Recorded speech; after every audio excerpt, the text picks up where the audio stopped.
At that photo to see that clock, 1 minute past. Good morning, everyone. Good morning, everyone.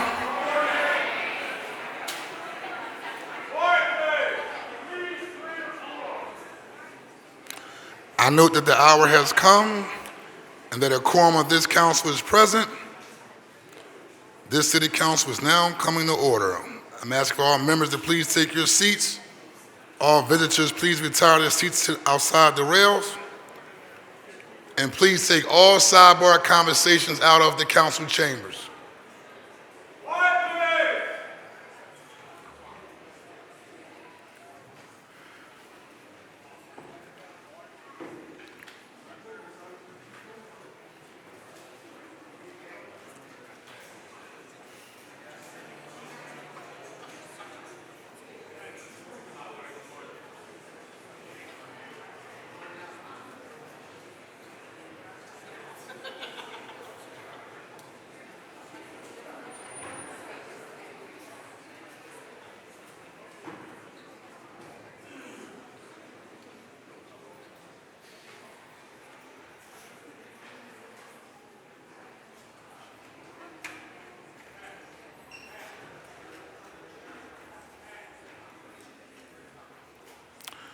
I'm going to ask anyone who has a cell phone to please put it on silent or vibrate.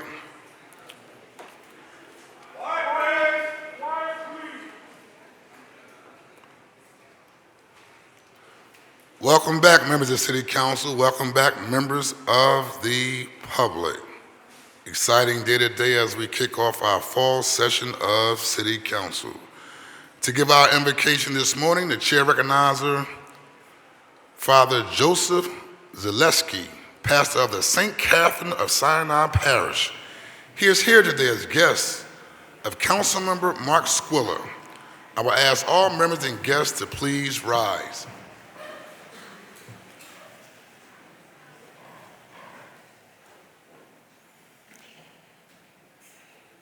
Today being the 9/11 anniversary and all that has happened in our country in the last few months, I thought that the peace prayer of St. Francis of Assisi was most appropriate.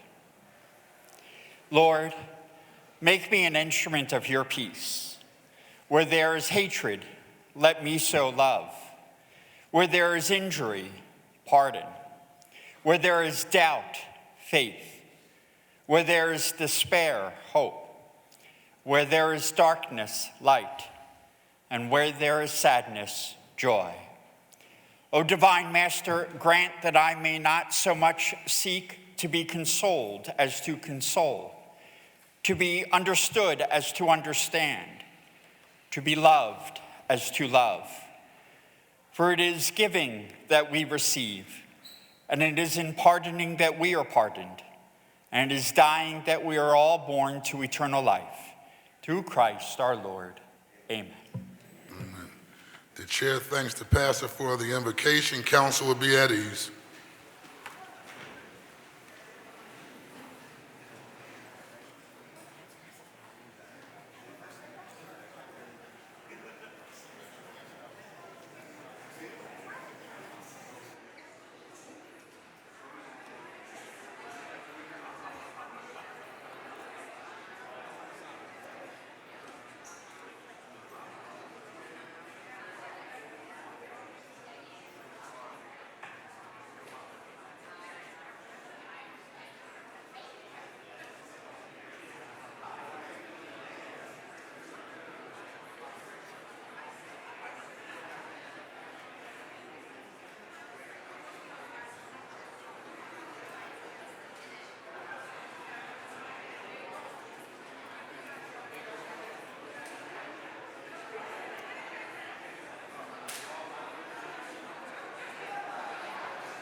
The next order of business is the approval of the journal of the meeting of Thursday, June the 12th, 2025. The chair recognizes Councilmember Deputy Whip Cindy Bass.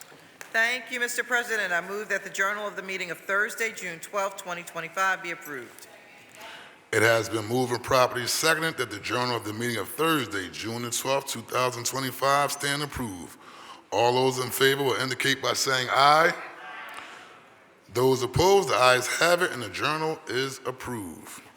The next order of business is request for leave of absence, and the chair recognizes Majority Leader Catherine Gilmore Richardson. Thank you, Mr. President. On behalf of the majority, there are no requests for leave of absence today. Thank you very much. The chair recognizes Minority Leader Councilmember Kendra Brooks. Thank you so much, Council President. On behalf of the minority, there is one request for a leave of absence today. On behalf of Minority Whip Nicholas O'Rourke. Thank you very much.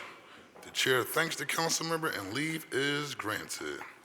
The chair now recognizes Majority Leader Kathleen Gilmore Richardson for a motion concerning certain legislative matters that may arise during the course of today's session of council and that were not listed on the calendar circulated prior to today's council session.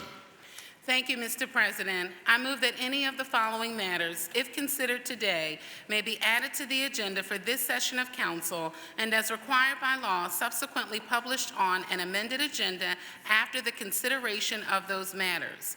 Resolutions authorizing hearings, amendments to bills on first reading, the reconsideration of a bill vetoed by or recalled from the mayor, amendments to bills recalled from the mayor, resolutions taking substantive action to be voted on in this session, a motion to withdraw a bill or resolution that is not on the calendar, and a motion placing a bill or resolution on or returning a bill or resolution from the suspension calendar that is not listed on today's calendar. The purpose of this motion is to provide the public with notice concerning possible actions by council that arose too late to be included on the calendar that was published prior to today's session. It has been moved and properly seconded that the legislative matters stated by Majority Leader Kathleen Gilmore Richardson may be added to the agenda for today should those matters arise during the course of this session of council. All those in favor will signify by saying aye. Aye. Those opposed, the ayes have it, and the motion carries. The chair will dispense with the regular order of business to recognize the guests and visitors joining us in chambers this morning. On behalf of all members of council, we welcome you and appreciate you taking your time to join us as we attend to the legislative affairs of our city, and we certainly invite you to come again. The chair recognizes Council Member Mark Squilla. Thank you, Mr. President. I'm here today to want to welcome a guest we have, an exchange student that came here from Italy, Jacopo Di Vicentis, who's here, a political science major, visiting Philadelphia through the exchange program from Dr. Nastico, who's here, Philitalia, where they work to exchange people from Philadelphia over to Italy and from our country there and from there over to here. And I'd like him to stand up and please give him a warm welcome from Philadelphia.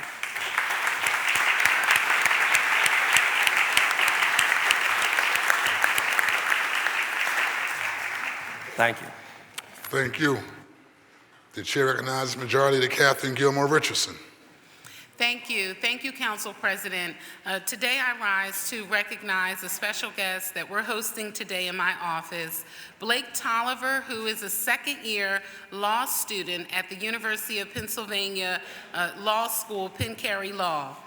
He's currently involved with the Black Law Student Association at Penn, where he serves as the vice president, and his interests include law, public policy, and regulatory compliance. We welcome Blake Tolliver to Philadelphia City Council today.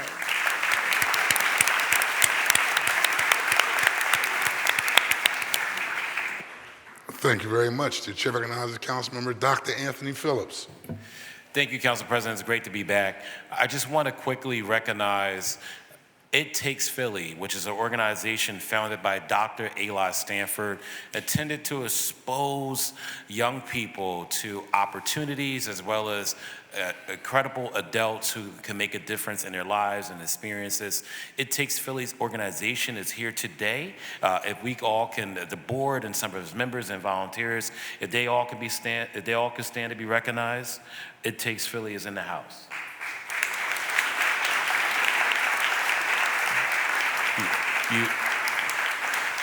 You all will be hearing from Dr. Eli Stanford momentarily about the work of It Takes Philly. She also happens to be a member of my church, Salem Baptist Church. All right? God bless. Thank you very much. We welcome all of you to City Council. Let's give them all another round of applause, please.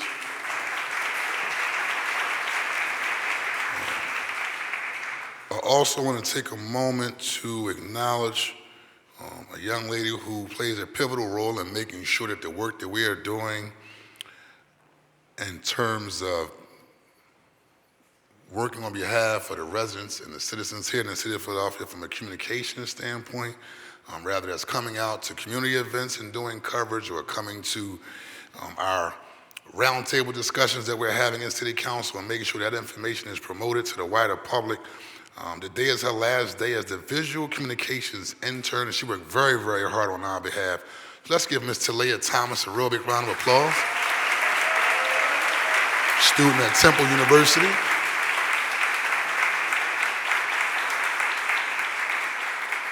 So y'all doing those newsletters and getting your pictures on your website and TikTok and Instagram and Facebook and all of that good stuff that we like to do to communicate our message. This young lady has worked very diligently and hard on our behalf. At this moment, I want to ask, can everyone rise for a second in chambers as we memorialize and recognize the 24th anniversary of the September 11th terrorist attacks. City Council will pause to honor the lives lost, the families forever changed, and the brave firefighters and first responders who ran toward dangers to save others. Nearly a quarter century later, we carry the memories of nearly 3,000 souls taken from us, and we recommit ourselves to ensuring that their legacy is never forgotten. May we never forget the lessons of that day, that even in our darkest hours, resilience, compassion, and unity can light the way forward. We will now take a moment of silence for the lives lost on September 11th of 2021.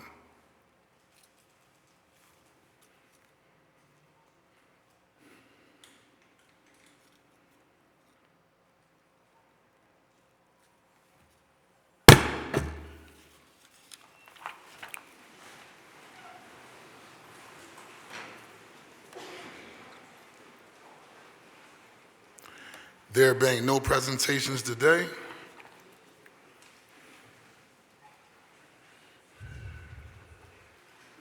council will be at ease.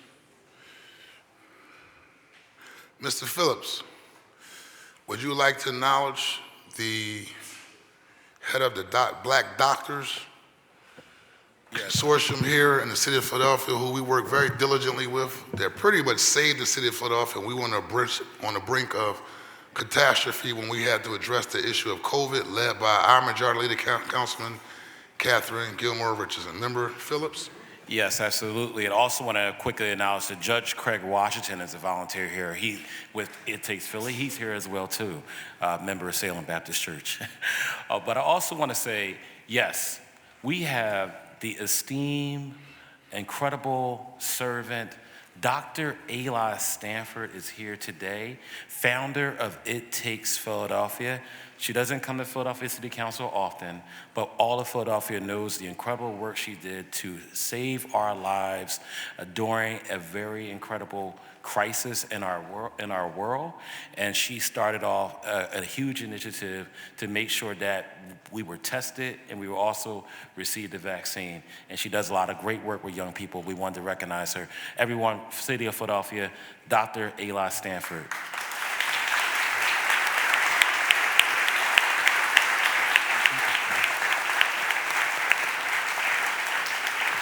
Philadelphia, you will be hearing from her momentarily during public comment. Thank you so much. The next order of business is communications. The chair requests that the Sergeant at Arms deliver the messages from the mayor to the chief clerk. Will the chief clerk please read the messages from the mayor and any other communications in her possession? To the President and members of the Council of the City of Philadelphia, I am pleased to advise you that on June 13th, 2025, I signed the following bills, which were passed by Council at its session on June 5th, 2025. Bill number 250001, 250371, 250433, 250434, 250440, 250485, 250486, 250487. And that on June 13th, I signed the following bills which were passed by Council at its session on June 12th, 2025. Bill number 250104, 250103, 250174, 250195, 250196, 250197, 250198, 250199, 250200, 250201, 250202, 250210, 250211, 250212, 250291, 250332, 250432, 250523, 250524, 250525, 250528, 250529, 250566, 250567, 250568, and 250571. And that on June 18th, 2025, I signed the following bills which were passed by council at its session on June 12th, 2025. Bill number 250437, 240666, 250175, 250372, 250378, 250426, 250435, 250438, 250441. And that on June 26, 2025, I signed the following bills, which were passed by council at its session on June 12, 2025. 241082, 250293, 250328, 250334, 250379, 250384, 250425, 250427, 250430, 250431, 250439, 250483, 250484-A, 250488, 250489, 250490, 250494, 250532, 250535, 250536, 250538, 250569, and 250570. And that on June 26, 2025, I signed the following bills which were passed by council at its session on June 5, 2025. Bill number 250492. And on June 26, 2025, I signed the following bill which was passed by council at its session on June 12, 2025, 250537. And that on July 1st, I signed the following bill which was passed by council at its session on June 12, 2025, 250436-A. And that on July 16, 2025, I signed the following bill which was passed by council at its session on June 12, 2025, bill number 250526. And that on September 3, 2025, I signed the following bill which was passed by council at its session on June 12, 2025, bill number 250044-A, 250045. And that on September 8, 2025, I signed the following bill which was passed by council at its session on June 12, 2025, 241057. And then on September 10, 2025, I signed the following bill which was passed by council at its session on June 12, 2025, 240671. And on September 10th, bill number 250041, 250043, 250213-A, 250273, and bill number 250292 and bill number 250331 were returned to council unsigned. Pursuant to sections 4-604 and 2-307 of the Home Rule Charter, I am today transmitting to the council the recommendation of the City Planning Commission on the following bills. Bill number 250606, 45 days, 250608, 250648, and 250652. And I'm submitting herewith for the consideration of your honorable body the following proposed ordinance. An ordinance amending Chapter 12-3400 of the Philadelphia Code entitled Use of an Automated Speed Enforcement System to Improve Safety by providing for the use, administration, and enforcement of automated speed cameras on designated state routes under certain terms and conditions. And an ordinance authorizing the City of Philadelphia to construct, own, and maintain various right-of-way encroachments under certain terms and conditions. And an ordinance amending 12-900 of the Philadelphia Code entitled Parking Regulations and Penalties to confirm regulations adopted by the Department of Streets that establish and revise time-limited and other rules restricting parking, stopping, and standing, including the establishment of a time-restricted loading zones in the Center City area bounded by Spring Garden Street, the Schuylkill River, Bainbridge Street, and the Delaware River, and to reauthorize changes and additions to such parking rules in the Center City area by the Department of Streets on an ongoing basis, all under certain terms and conditions.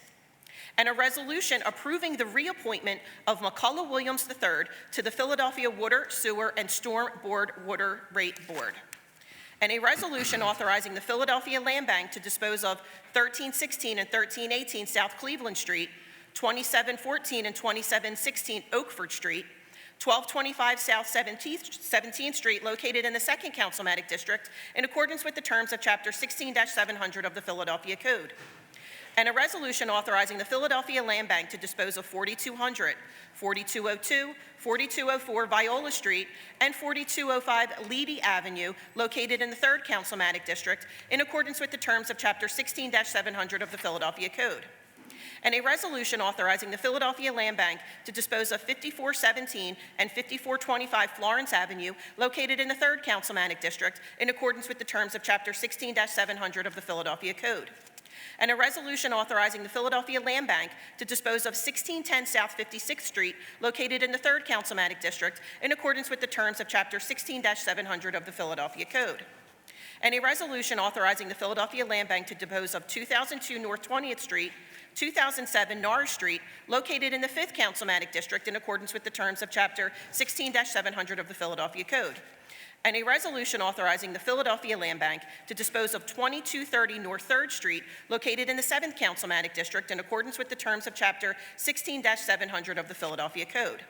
And a resolution authorizing the Philadelphia Land Bank to dispose of 2323 through 31 North 5th Street, 2322, 2324, 2326, 2328, 2330, and 2332 North Orkney Street, located in the 7th Councilmatic District, in accordance with the terms of Chapter 16-700 of the Philadelphia Code. And a resolution authorizing the Philadelphia Land Bank to dispose of 2407, 2409, 2411, 2413, 2415, 2439, 2441, 2443, 2445, and 2447 North 6th Street, located in the 7th Councilmatic District, in accordance with the terms of Chapter 16-700 of the Philadelphia Code. And a resolution authorizing the Philadelphia Land Bank to dispose of 2208 East Norris Street, located in the 7th Councilmatic District, in accordance with the terms of Chapter 16-700 of the Philadelphia Code. Council President, there are no further communications in my possession. Thank you. The messages will be printed in the journal. The next order of business is the introduction of bills and resolutions. The chair recognizes Councilmember Dr. Anthony Phillips. Thank you, Council President. I have one privilege resolution honoring It Takes Philly, and then also one bill. Thank you. Thank you very much. Will the clerk please read the title of the bill and resolution? An ordinance to amend the Philadelphia zoning maps by changing the zoning designations of certain areas of land located within an area bounded by Grange Avenue, Park Avenue, Chew Avenue, and Broad Street. This bill will be referred to the appropriate committee. And a privileged resolution honoring and recognizing the work of It Takes Philly, encouraging and empowering our children to aim high for inspiring Philadelphia's youth to pursue their full potential. This resolution will be placed on today's final passage calendar. The chair recognizes Majority Leader, Councilmember Catherine Gilmore Richardson. Thank you. Thank you, Council President. Today I offer 3 bills, one on your behalf, 2 bills on my behalf, co-sponsored with Council Members Young and Council Member O'Neill. I also offer 6 resolutions, 2 privilege resolutions on my behalf, 4 non-privilege resolutions on your behalf, Council President. Thank you. Thank you very much. Will the chief clerk please read the title of the bills and resolutions? An ordinance amending Chapter 19-4400 of the Philadelphia Code entitled Development Impact Tax to clarify the exemption for rental housing projects, all under certain terms and conditions. This bill will be referred to the appropriate committee. An ordinance amending Subcode A, the Philadelphia Administrative Code, of Title IV of the Philadelphia Code, the Building Construction and Occupancy Code, to revise penalties associated with stop work and cease operations orders under certain terms and conditions. This bill will be referred to the appropriate committee. And an ordinance amending Section 9-4403 of the Philadelphia Code entitled Enforcement to provide for the continuation of nuisance business enforcement following a change in business under certain terms and conditions. This bill will be referred to the appropriate committee. And a non-privileged resolution authorizing the Philadelphia Land Bank to dispose of 1316 and 1318 South Cleveland Street, 2714 and 2716 Oakford Street, 1225 South 17th Street, located in the 2nd Councilmatic District in accordance with the terms of Chapter 16-700 of the Philadelphia Code. This resolution will be placed on the final passage calendar for consideration at our next session of council. And a non-privileged resolution renaming the 2300 block of Snyder Avenue James Darrell Robinson Jr. Way in honor of James Little Darrell Robinson Jr., recognizing his contributions to Yesha Ministries and his community through his musical genius and artistic talents. This resolution will be placed on the final passage calendar for consideration at our next session of council. And a non-privileged resolution renaming the 1900 block of South Street Dr. Beverly Weil Way in honor of Reverend Dr. Beverly Wiley in recognition of her steadfast commitment to her church and dedicated service to the South Philadelphia community. This resolution will be placed on the final passage calendar for consideration at our next session of council. And a non-privileged resolution renaming the 2000 block of Snyder Avenue Anton K. Moore Way in honor of Anton K. Moore's commitment to giving back to his community and empowering the youth of Philadelphia. This resolution will be placed on the final passage calendar for consideration at our next session of council. And a privileged resolution honoring the life and legacy of the Honorable Frederica Messiah Jackson, the first African-American president judge in the Commonwealth of Pennsylvania and the first African-American woman to preside over civil trials in the city of Philadelphia. This resolution will be placed on the final passage calendar for consideration at the next session of council. This resolution will be placed on today's final passage calendar. And a privileged resolution authorizing the Committee on Commerce and Economic Development to hold hearings concerning the sale of unregulated substances such as Delta-8 and Kratom in the city of Philadelphia.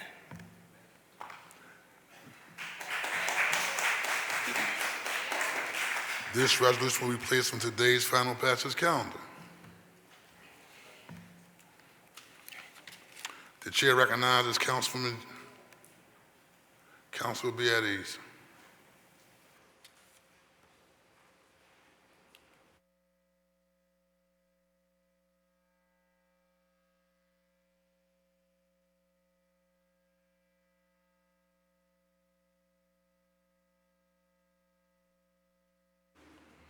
Chair recognizes Councilman Jamie Gautier. Good morning, Council President.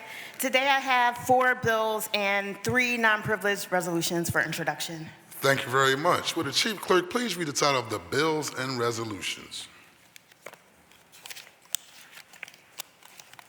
An ordinance amending Section 3 of an ordinance, Bill Number 230-033, approved April 12, 2023, entitled, An Ordinance Authorizing the Vacating of Sloan Street from Ogden Street to its terminus northwardly therefrom, and reserving and plotting upon City Plan Number 106 a right-of-way for sewer and drainage purposes and public utility purposes within the lines of said Sloan Street being vacated, and authorizing acceptance of the grant to the city of said right-of-way under certain terms and conditions by extending the period for compliance with the terms and conditions stated therein. This bill will be referred to the appropriate committee. And an ordinance regulating the direction of movement of traffic on Preston Street between Spring Garden and Haverford, all under certain terms and conditions. This bill will be referred to the appropriate committee. And an ordinance authorizing the Streets Department to establish parking and stopping regulations on both sides of 47th Street between Chestnut Street and King Sessing Street under certain terms and conditions. This bill will be referred to the appropriate committee. And an ordinance establishing a parking regulation on South 62nd Street between Chestnut Street and Walnut Street, King Sessing Avenue between South 52nd Street and South 53rd Street, Sansom Street between South 62nd Street and South 63rd Street, Powelton Avenue between North 42nd Street and North 43rd Street, Powelton Avenue between 43rd Street and Holden Street. This bill will be referred to the appropriate committee. And a non-privileged resolution authorizing the Philadelphia Land Bank to dispose of 4200, 4202, and 4204 Viola Street and 4205 Leedy Avenue, located in the 3rd Councilmatic District, in accordance with the terms of Chapter 16-700 of the Philadelphia Code. This resolution will be placed on the final passage calendar for consideration at the next session of council. And a non-privileged resolution authorizing the Philadelphia Land Bank to dispose of 5417 and 5425 Florence Avenue, located in the 3rd Councilmanic District, in accordance with the terms of Chapter 16-700 of the Philadelphia Code. This resolution will be placed on the final passage calendar for consideration at the next session of council. And a non-privileged resolution authorizing the Philadelphia Land Bank to dispose of 1610 South 56th Street, located in the 3rd Councilmanic District, in accordance with the terms of Chapter 16-700 of the Philadelphia Code. This resolution will be placed on the final passage calendar for consideration at the next session of council. The chair recognizes Majority Whip, Councilmember Isaiah Thomas. Good morning, Council President. Good morning, colleagues. Good morning to the listening public. Today, I offer two privileged resolutions, one being co-introduced with Councilmember Rulandau. Thank you very much. Will the Chief Clerk please read the title of the resolutions?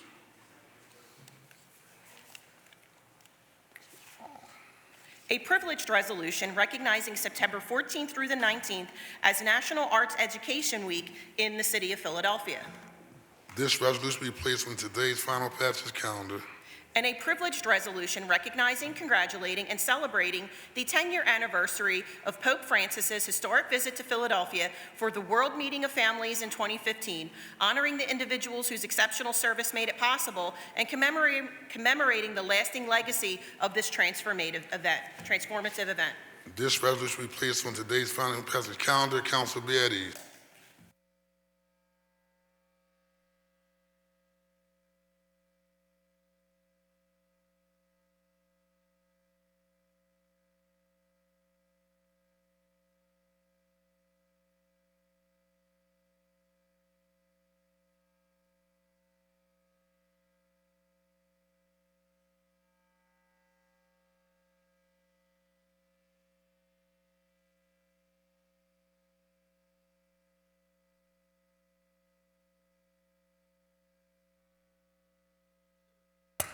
Chair recognizes Councilmember Curtis Jones.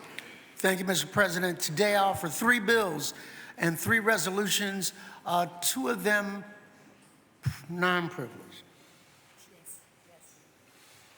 Thank you very much. Will the Chief Clerk please read the title of the bills and resolutions? An ordinance establishing a parking regulation on Fountain Street between Ridge Avenue and Hazelwood Lane, Lauriston Street between Roxborough Avenue and Monastery Avenue, Overlook Road between Matthias Street and Shalcop Street, Gorgas Lane between Ridge Avenue and Lawton Street, Martin Street between Ridge Avenue and Mitchell Street, Levering Street between Crescent Street to Silverwood Street, Lamonti Street between Peckant Street and Ridge Avenue, DuPont Street between Fleming Street and Boone Street to a dead end, Monastery Avenue between Mitchell Street and Ridge Avenue, Palisades Drive between Capitol View Drive and Heritage Drive and Merrick Road. This bill will be referred to the appropriate committee. And an ordinance establishing a parking regulation on Hobart Street between Thompson Street and Master Street, Lancaster Avenue between Jefferson Street and North 54th Street, North 59th Street between Malvern Avenue and Woodcrest Avenue, Banbury Street between Willard Street and Allegheny Avenue. This bill will be referred to the appropriate committee. And an ordinance amending Section 2 of an ordinance, Bill Number 230438, approved July 5th, 2023, entitled An Ordinance Authorizing the Revision of Lines and Grades on a portion of City Plan Numbers 230 and 289 by placing on the City Plan 2 irregularly shaped areas, one located along the northeasterly side of Ridge Avenue and extending from a point northwest of the Wissahickon Creek to a point approximately 424 feet further northwesterly from, and other located along the southwesterly side of Ridge Avenue, extending from a point northwest of the Wissahickon Creek, northwestwardly to the southwesterly side of Main Street, thereby widening said Ridge Avenue and authorizing the opening of the portions of the said widened Ridge Avenue, extending through the property owned by the city, under certain terms and conditions, including the dedication to the city of the additions to the beds of Ridge Avenue and Main Street being placed on the city plan by extending the period for compliance with the terms and conditions stated therein. This bill will be referred to the appropriate committee. And a privileged resolution authorizing the Joint Committees on Public Safety and Public Health and Human Services to examine the causes and impacts of the uptick in pharmacy closures across Philadelphia. This resolution will be placed on today's final passage calendar. And a privileged resolution honoring and recognizing Bernie Prosenica on the occasion of his retirement after 17 years of distinguished service as President and General Manager of WPVI-TV 6 ABC. This resolution will be placed on today's final passage calendar. And a non-privileged resolution authorizing Councilmember Jones's appeal on behalf of and as a representative of City Council of the decision of the Zoning Board of Adjustment with respect to 5052 through 56 City Avenue. This resolution will be placed on the final passage calendar for consideration at the next session of council. The chair recognizes Councilman Ruth Landau. Good morning, Council President. Welcome back, everybody. I have one privileged resolution and one non-privileged resolution today. Thank you very much. Will the chief clerk please read the title of the resolutions? A privileged resolution recognizing September 10th, 2025 as Suicide Prevention Day in the City of Philadelphia and affirming the need for suicide prevention awareness and robust mental health services. This resolution will be placed on today's final passage calendar. And a non-privileged resolution condemning congressional Republicans and the Trump administration for their dramatic, ill-advised, and harmful cuts to the Supplemental Nutrition Assistance Program, SNAP. This resolution will be placed on the final passage calendar for consideration at the next session of council. The chair recognizes Councilman Ketty Lozada. Good morning. Thank you, Council President. Today I offer 4 privileged resolutions and 1 bill. Thank you very much. Will the chief clerk please read the title of the bill and resolutions? An ordinance renaming and designating the property commonly referred to as Wissinoming Park, located at 5801 Frankfurt Avenue, as Margaret Tartaglione Park in the City of Philadelphia. This resolution will be placed on this bill will be referred to the appropriate committee. And a privileged resolution recognizing and honoring world master percussionist Pablo Batista for his distinguished contributions to music, culture, and education in celebration of Hispanic Heritage Month. This resolution will be placed on today's final passage calendar. And a privileged resolution recognizing September 15th through October 15th as Hispanic Heritage Month in the City of Philadelphia and honoring the history, culture, and contributions of the Hispanic and Latino communities to our city and nation. This resolution will be placed on today's final passage calendar. And a privileged resolution recognizing the month of September as National Literacy Month and strengthening the City of Philadelphia's commitment to promoting literacy and digital literacy for all residents. This resolution will be placed on today's final passage calendar. And a privileged resolution recognizing and honoring distinguished Latino leaders and community advocates in the City of Philadelphia during Hispanic Heritage Month. This resolution will be placed on today's final passage calendar. Chair recognizes Councilmember Jeffrey J. Young. Thank you, Mr. President. Today I offer 2 bills, one of which is on your behalf, and 1 privileged resolution and 4 non-privileged resolutions. I just want to mention that 1 non-privileged resolution, we are repealing a street renaming for technical reasons and then introducing that same resolution again. Thank you. Thank you very much. Will the chief clerk please read the title of the bills and resolutions? An ordinance amending Chapter 12-900 of the Philadelphia Code entitled Parking Regulations and Penalties to confirm regulations adopted by the Department of Streets that establish and revise time-limited and other rules restricting parking, stopping, and standing, including the establishment of time-restricted loading zones in the Center City area bounded by Spring Garden Street, the Schuylkill River, Bainbridge Street, and the Delaware River, and to reauthorize changes and additions to such parking rules in the Center City area by the Department of Streets on an ongoing basis, all under certain terms and conditions. This bill will be referred to the appropriate committee. And an ordinance to amend the Philadelphia zoning maps by changing the zoning designations of certain areas of land located within an area bounded by Wilt Street, Gratt Street, Montgomery Avenue, and 19th Street. This bill will be referred to the appropriate committee. And a privileged resolution honoring and congratulating the African American Chamber of Commerce of Pennsylvania, New Jersey, and Delaware for being named Chamber of the Year at the 2025 U.S. Black Chambers National Conference.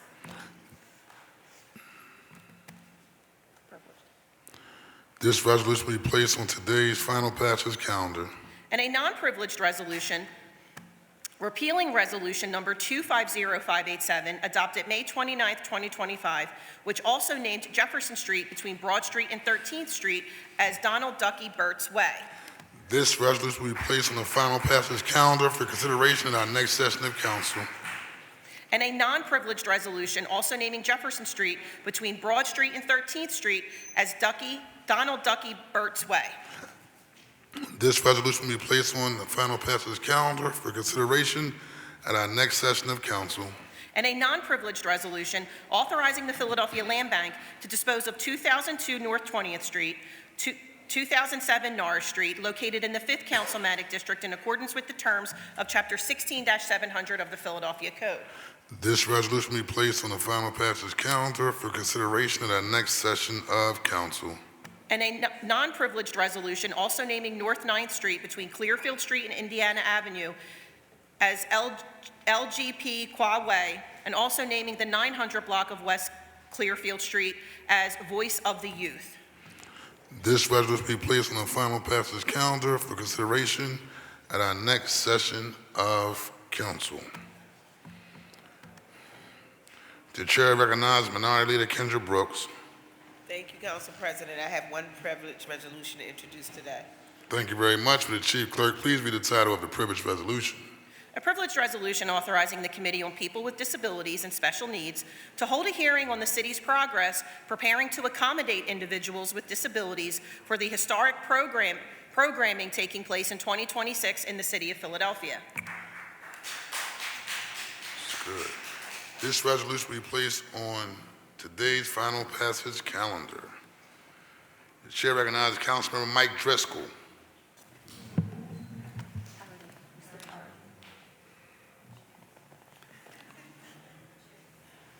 I know what I'm doing. I got the flag. The chair recognizes Councilmember Jim Harity.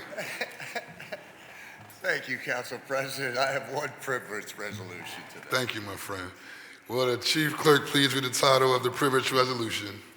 A privileged resolution recognizing September as National Recovery Month and honoring the strength of those impacted by addiction. This resolution will be placed on today's final passage calendar. The chair now recognizes Councilmember Mike Driscoll. Morning, Mr. President. I have one bill and one non-privileged resolution for today. Thank you very much. Will the Chief Clerk please read the title of the bill and resolution, please? An ordinance amending Chapter 10-2800 of the Philadelphia Code, Chapter 10-2800, Vehicular Mobile Service Providers, to add new prohibitions on where mobile medical service providers may operate and providing for penalties, all under certain terms and conditions. This bill will be referred to the appropriate committee. And a non-privileged resolution also naming the 3300 block of Tilton Street, Chev's Way, to honor the life and legacy of John Chev. This resolution will be placed on the final passage calendar for consideration at the next session of council. The chair recognizes Councilmember Brian O'Neill. Thank you, Mr. President. I offer three bills, one co-sponsored by Councilman Driscoll, one co-sponsored by all members present today, and the third bill just on my own, and a non-privileged resolution after those. Thank you very much, Member O'Neill, for the tripartisanship introduction of right. resolutions. Thank you, sir. Will the Chief Clerk please read the title of the bill and resolutions? An ordinance amending Section 14-500 of the Philadelphia Code entitled Overlay Zoning Districts by amending Section 14-515 entitled Northeast Overlay District and making related changes all under certain terms and conditions. This bill will be referred to the appropriate committee. And an ordinance adding a new chapter 21-3500 of the Philadelphia Code entitled Public Utility Meters to prohibit provision of a second utility meter by a public utility at a residential property without evidence of a valid housing rental license for the property under certain terms and conditions. This bill will be referred to the appropriate committee. And an ordinance authorizing the revisions of lines and grades on a portion of City Plan Number 370 by striking from the City Plan Southampton Road from Bustleton Avenue to its terminus southeastwardly therefrom under certain terms and conditions. This bill be referred to the appropriate committee. And a non-privileged resolution also naming the 800 block of Rawn Street, Hugh Joseph McIntyre Way, in recognition of his sacrifice during the 1975 Gulf Oil Refinery fire. This resolution will be placed on the final passage calendar for consideration at the next session of council. The chair recognizes Councilmember Mark Squilla. Thank you, Mr. President. I offer 2 bills. Thank you very much. Will the chief clerk please read the title of the bills? An ordinance authorizing various encroachments in the vicinity of 1000 through 52 Frankfurt Avenue, Philadelphia, PA 19125, under certain terms and conditions. This bill will be referred to the appropriate committee. And an ordinance authorizing encroachments in the nature of a sidewalk cafe in the vicinity of 1313 through 17 South 3rd Street, Philadelphia, PA 19147, under certain terms and conditions. This bill will be referred to the appropriate committee. The chair recognizes Councilman Cindy Bass. Thank you, Mr. President. I offer 3 privileged resolutions and 1 bill. Thank you very much. Will the chief clerk please read the title of the bill and resolutions, please? An ordinance amending Title 16 of the Philadelphia Code by adding a new chapter requiring that all city-owned vehicles carry a basic first aid kit and overdose prevention medication, all under certain terms and conditions. This bill will be referred to the appropriate committee. And a privileged resolution honoring and celebrating the 20th anniversary of the Danny Rumpf Classic and recognizing its ongoing commitment to heart health awareness, community empowerment, and Philadelphia's rich basketball legacy. This resolution will be placed on today's final passage calendar.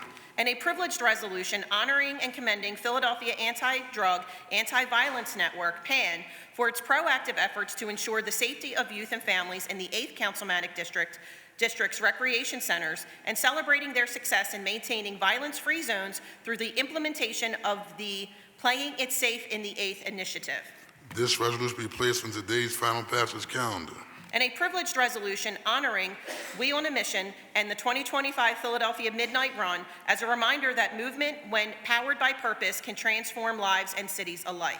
This resolution will be placed on today's final passage calendar. The chair recognizes Councilwoman Dr. Nina Ahmad.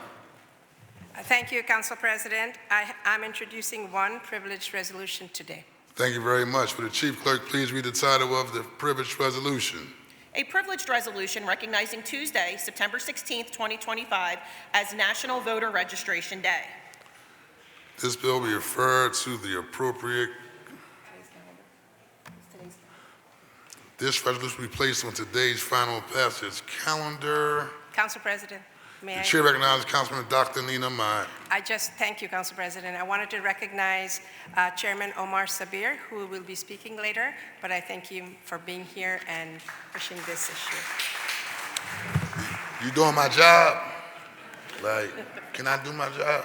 Like, I saw him, like, let me get a chance appropriately to, you know. Just because he's going to speak on this particular. I got him. Just having fun, y'all. I'm having fun. The chair recognizes Commissioner Omar Sabir.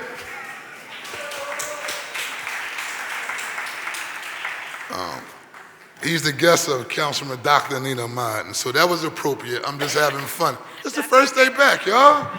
Listen, the more fun we can have, just Absolutely. make sure people turn out to vote. Absolutely. And while I'm at it, I'd like to acknowledge the head of the Labor District Council 332, business manager, my good friend, thank you for joining us, Sam Staten Jr.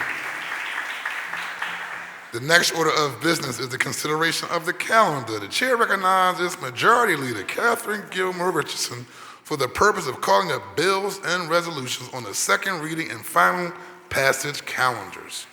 Thank you, Mr. President. The following bills and resolutions are being called up from the second reading and final passage calendars today. Numbers 250214, 250656, 250658, 250661, 250663, 250668, 250333, and 250530-A. The following bills and resolutions on the calendar are being held: 250303 and 250373. 250214 is on the suspension calendar. Thank you very much, Majority Leader Catherine Gilmore Richardson. Before considering these bills and resolutions, we will consider public comment as follows. Your public comment must concern matters on the second reading and final passage calendars for possible action at today's council session. All speakers must sign up in order to testify. If you have not already signed up for today's session, please do so now by giving your name to Ms. Hassan at the table outside the rails to my left. Once you have signed up, you will be called in the order in which your name appears on the sign-up sheet. Under ideal circumstances, public commenters will each have 3 minutes to speak. However, this time limit may vary from session to session. Today's time limit will be 3 minutes. In order to be fair to all those wishing to speak, I intend to hold faithfully to the 3-minute limit. When you begin speaking, you will see a green light on the podium. When there are 30 seconds remaining to your time, the light will turn yellow, which is your reminder to conclude your remarks. Once 3 minutes have passed, the light will turn red and the sergeant at arms will disconnect the microphone. At that point, please yield the podium to the next speaker if you have not done so already. I also reserve the right pursuant to our rules of council to limit repetitious comments on the same subject matter. I will now ask the chief clerk to please read the name of our first speaker. May we have Chairman Omar Sabir come to the podium? May Dr. Alice Stanford, Jose Raywood, Edward Bonilla, and Manuel Mejia also make their way to the podium.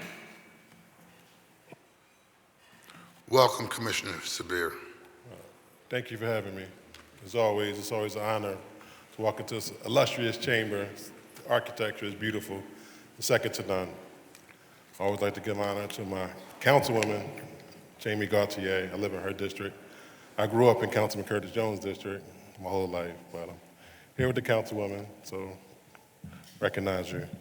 And Dr. Nina Ahmad, you know, every time she calls me, the answer is always yes.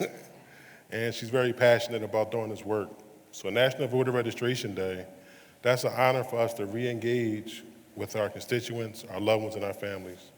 Research shows that if we talk to our constituents and ask them at least 6 times per election cycle, and the ask could be a phone call, an email, a text, that all count in it, there's a 70% chance that they're going to vote.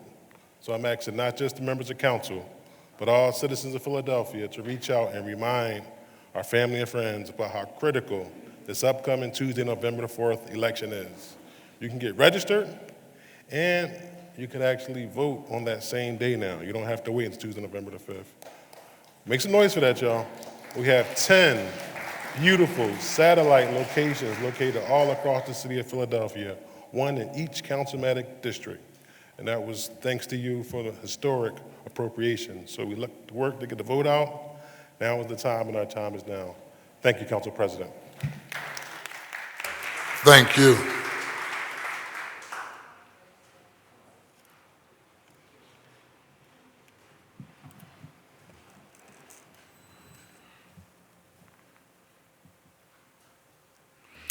You can begin. Okay, thank you. First, on this solemn day, we remember those who lost their lives on September 11th. We honor their memory, their families, and we recommit to never forgetting their sacrifice and the bravery of the women and men and first responders who ran towards danger. Today is also personal. My family is here, and I must begin with them. My husband, my mom, my dad, my mother-in-law, my stepmother, grandmother, brother, and my pastor were my first team, my unpaid staff. They helped lift this work off the ground before anyone knew what It Takes Philly would become. And to my mother, if you could stand up, who was born on September 11th, happy birthday, Mommy.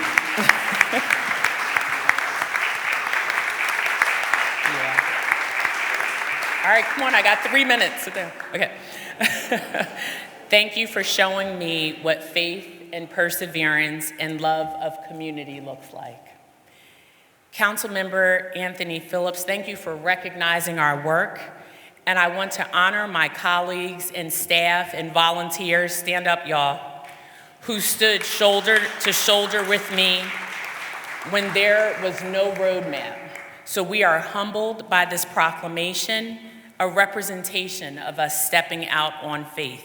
It was 14 years ago, and most of you know me from COVID, but it was 14 years ago. So can Deacon Washington and Mrs. Washington please stand up? They're wearing the original It Takes Philly shirts. And what our hope was is that if we expose young people to opportunities beyond their neighborhoods, they could dream bigger, reach higher, and believe in themselves. So we took Philadelphia middle school students from the courthouse, we were in your courthouse, Judge, to the White House. We were standing in church basements, street corners, parking lots, test swabs, and vaccines for the most vulnerable. And all of these folks that started with me when all we had was a dream to take care of one another, I am forever grateful to you, and I thank you all for recognizing us, because we didn't wait for someone else to show up. We ran to danger so others would not have to. And many of you know this story because you lived it. If you've received a test, a vaccine, education, information for yourself or your family, raise your hand.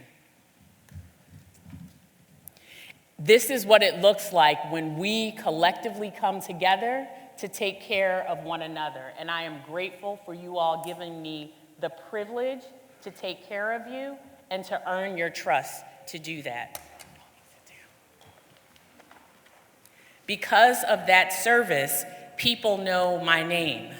Not because I'm this super special person doctor. It was from the service that people know me locally and they know me nationally. And you gave us that opportunity, this true platform. This recognition affirms something that I've known my entire life. When we put people first, when we choose courage over comfort, equity over excuses, we can save lives, build futures, and strengthen communities. I have been leading this city for decades, but let me be clear, we are just getting started. And that is why I will continue to serve, because Philadelphia deserves leadership that is fearless, faithful, and focused on you. Thank you.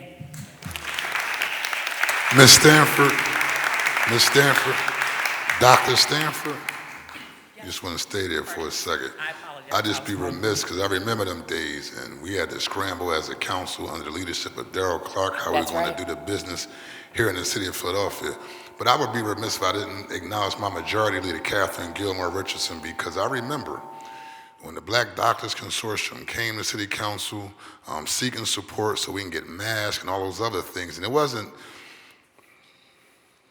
I'll just say, my majority leader made sure that when we worked with the previous administration, this was a priority, and the process was fair and equitable as relates to the resources here in the city of Philadelphia to support your efforts. So you continue to keep up the good work, but I want to acknowledge our majority leader for leading those efforts. Thank you.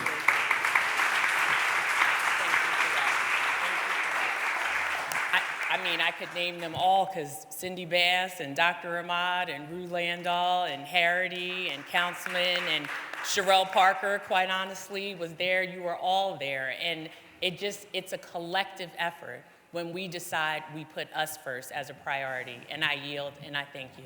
Thank you.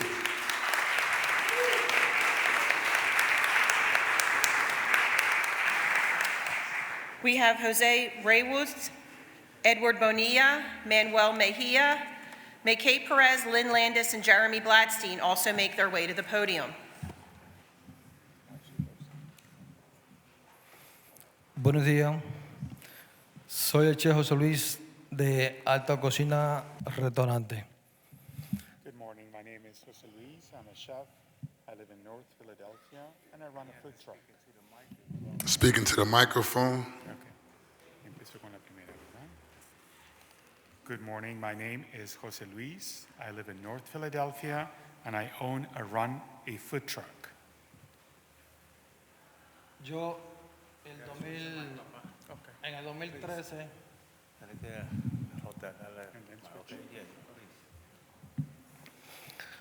yo llegué a Filadelfia en el 2013 de la ciudad de Madrid, España. Siempre he trabajado en hoteles con estrella Michelin. I arrived in the city of Philadelphia in 2013. I've always worked in hotels that have Michelin stars. Yo vivo en el norte, trabajo como dueño de un food truck. Apoyo la resolución número 250658 que reconoce el impacto cultural y económico de la música en Filadelfia. Mueve nuestra ciudad a toda hora, pero no se puede hablar de cultura y economía sin hablar también de la comida. I live in North Philadelphia, and I run a food truck.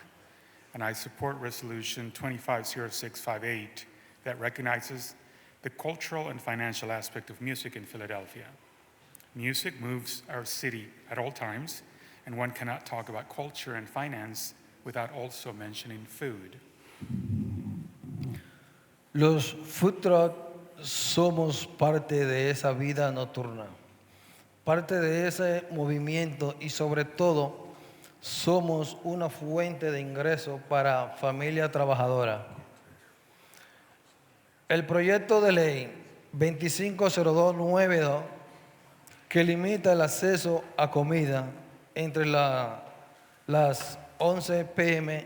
a 6 a.m. pone en riesgo nuestro sustento. Nosotros nos hacemos daño y nosotros no hacemos daño a nadie. No somos de problema, somos personas que servimos a la comunidad cuando más lo necesita. Food trucks are part of our nightlife. They are a part of that aspect of life in our city. Above all, we are a source of income for working families. Proposed ordinance 250292 limits access to the food we sell between 11 p.m. and 6 a.m. This endangers our ability to earn a living. We harm no one. We are not a problem. We are part of a solution serving a community that needs us.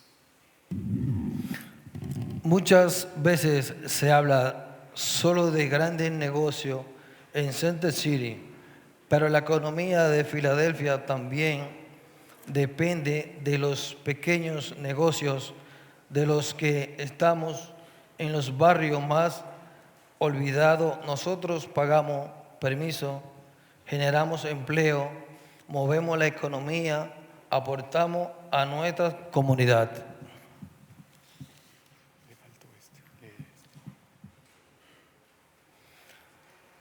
Trabajadores que salen de su turno, jóvenes que regresan de estudiar, músicos, artistas, después de un evento. Often when talking about business, only big businesses in Center City are considered. But Philadelphia's economy also depends on small businesses, on those of us in forgotten neighborhoods. But we pay for permits, we generate jobs, we make the economy run, and we contribute to our community. In addition to the partygoers, we also serve workers getting out of their late shifts, students coming back from studying, musicians, artists, and performers after their events. Si se aprueba una ley que nos impide trabajar de noche, se nos quita no solo nuestros ingresos, sino trabajo, la oportunidad de seguir contribuyendo a la economía de la ciudad. If the law that impedes us working at night is passed, not only will we lose our income, but also the opportunity to continue contributing to the city's economy. Por Por eso pido al Consejo que reconsidere el proyecto de ley 250292. No podemos construir una ciudad próspera si seguimos limitados a los pequeños negocios, que damos vida, sabor, trabajo en los vecindarios que más lo necesitan. That is why I ask that City Council reconsider proposed Bill 250292. We cannot build a prosperous city if we restrict small businesses that give it life in neighborhoods that need work and good flavors the most. Los food trucks somos parte de Filadelfia, no somos problema, somos parte de la solución. Dios bendiga América. Those of us owning and running food trucks are part of Philadelphia. We are not a problem, we are part of the solution. God bless America.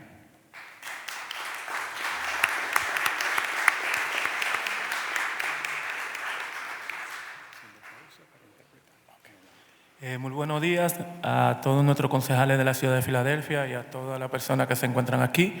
Mi nombre es Eduardo Bonilla. Good morning to the city of Philadelphia, all the people that are present here today. My name is Eduardo Bonilla. Soy propietario de 4 food trucks aquí en la ciudad de Filadelfia. And I would like to make some comments about food trucks in the city of Philadelphia.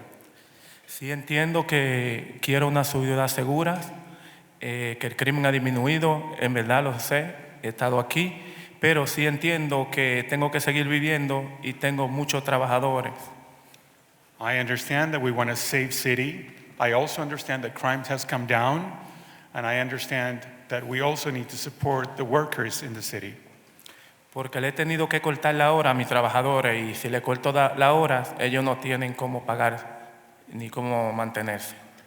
I've had to cut down the hours for my workers, and if they don't work and have less hours, they have less money to support themselves.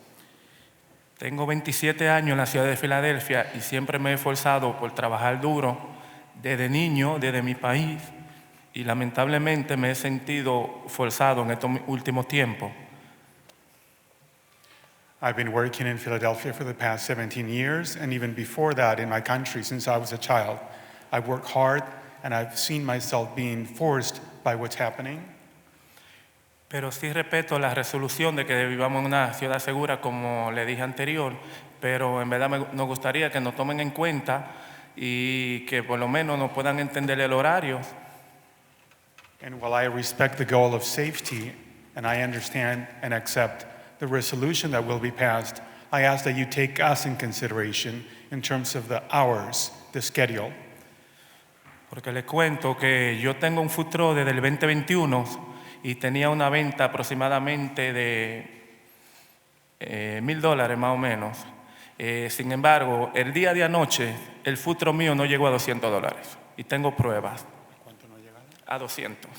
So I have to tell you that I've been running food trucks, and in 2021 I was making about $1,000, and with this restriction now I barely make $200. Esto es todo lo que tengo que decir, espero que nos tomen en cuenta, pero siempre que tengamos una ciudad segura. Y muchas gracias a todos. This is all I have to say, and I hope you take us all into consideration. We all want a safe city. Thank you.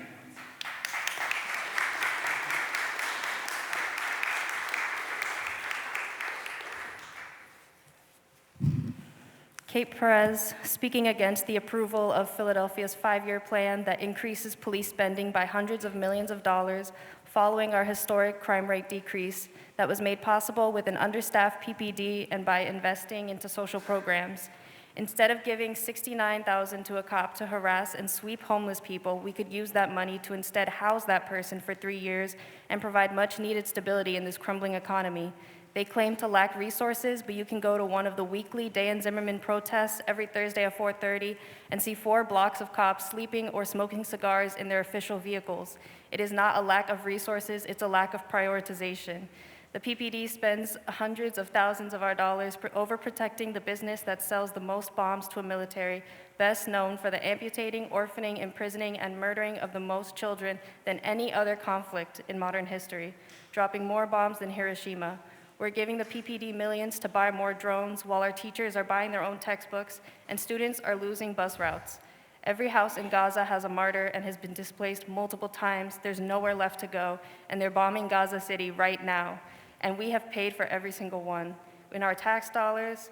And as of July 1st, the Pennsylvania Treasury Department will have invested $64.5 million into Israeli bonds. We watched them force an entire country into states of irreversible famine by maintaining their illegal blockade since March, starving more than 400 adults to death. And Stacey Garrity decided to invest an additional $25 million to support their colonization campaign instead of bolstering our struggling school systems or collapsing SEPTA. They have drone-struck civilian ships carrying aid in international waters twice now, and even bombed our allies in Qatar to prevent mediation talks. Our city budget should support proven methods of crime reduction, and our contract should have a clause that the PPD is not allowed to partner with militaries that maintain apartheid occupations. Apartheid has no place in Philadelphia. We have a responsibility to stop weapons from leaving our ports, to end our sister city relationship, and to ensure that the occupation is not welcome to play here in the 2025 FIFA Cup. Just like Russia was banned from playing and our city pension divested from them because of violence, we must finally separate ourselves from this unthinkable cruelty. There is no world where you can say sniping children collecting aid or bombing thousands of residential towers is self-defense. Stop letting arms leave this city. We need an arms embargo now. Free Palestine.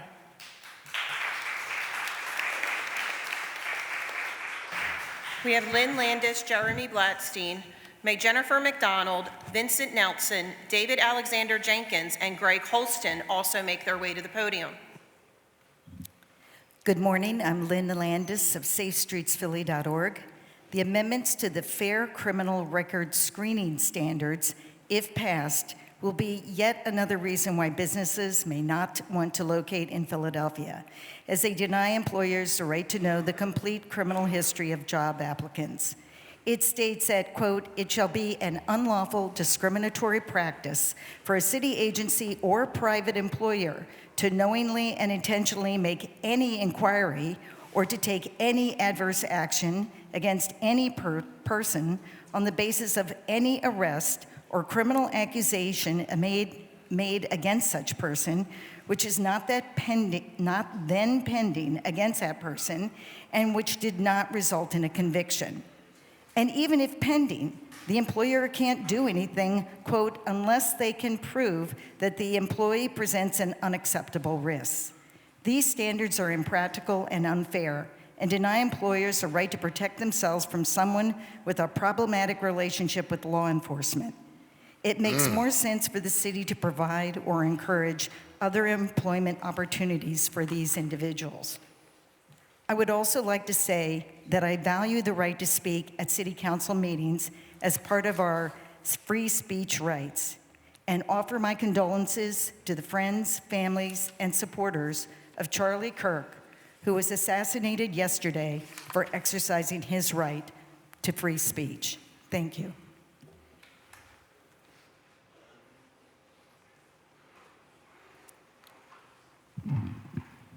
How we doing? Hello, good morning. My name is Jeremy Blatstein. Good to see you, Council President. And I'm here to talk about, sorry, not yet. I want to talk about the Philadelphia Land Bank and its essential mission, turning vacant properties into vibrant community assets. We know that Philadelphia has long grappled with unused land, and the land bank is supposed to be the tool to fix that. Jeremy, tie it to a bill and go ahead. I am, sir. Okay. Right? Just making sure you, what bill number is it? I don't have it in front of me. It is the bill on Ketzi Lozada with the land bank, sir. Okay. So is that... Proceed. Can I get my time You back? sure can. Proceed. All right, thank you. I'm going to start from the top just so we're clear that what we're talking about. We're talking about the land bank, right? And it's supposed to be the tool to fix that problem by putting land into productive use. Now it's crucial that we see this mission through. The land bank should not just hold on to land. It should ensure that properties are developed for the benefit of our communities. And that brings us to a project in the 7th District and the leadership of Councilmember Ketzi Lozada. In the 7th District, the land bank controls about 1,400 lots with around 760 available. Recently, Councilmember Lozada wrote a letter in opposition of a project that would have created 30 new homes through the Turn the Key program. Turn the Key is a program that this body passed and says they support. Just look at the allocation of dollars in Mayor Parker's home initiative. But Councilmember Lozada noted, there's a concern that some city employees might earn too much to qualify under current rules. That makes no sense if other concerns in that letter were too high AMI levels. To be clear, the AMI levels in the legislation passed by this body is up to 100% AMI, but on average, the AMI has been 57%. But while eligibility details are important, we must not let that stop us from moving forward. The Land Bank's core mission is to put these parcels into use and serve as many Philadelphians as possible. We need to ensure that these projects proceed, fulfilling both Mayor Parker's vision and creating 30 new homes for ownership. Let's make sure that we're not letting perfection become the enemy of progress. 30 lots, 30 homes, only 4% available lots in the 7th District, and let's make sure the Land Bank Board is following the disposition policy of qualified applications and that your appointees are not interfering with that. And last but not least, let's discuss the hot topic of the summer and one that I've been talking about since last year, SEPTA! All right, let's do it. Let's do it. Raise your hand if you rode SEPTA to City Hall today, City Council.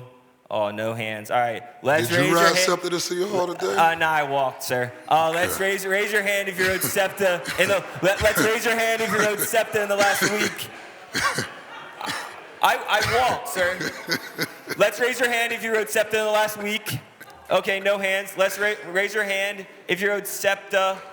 Thank you, Member Blackstein, for your testimony today, sir.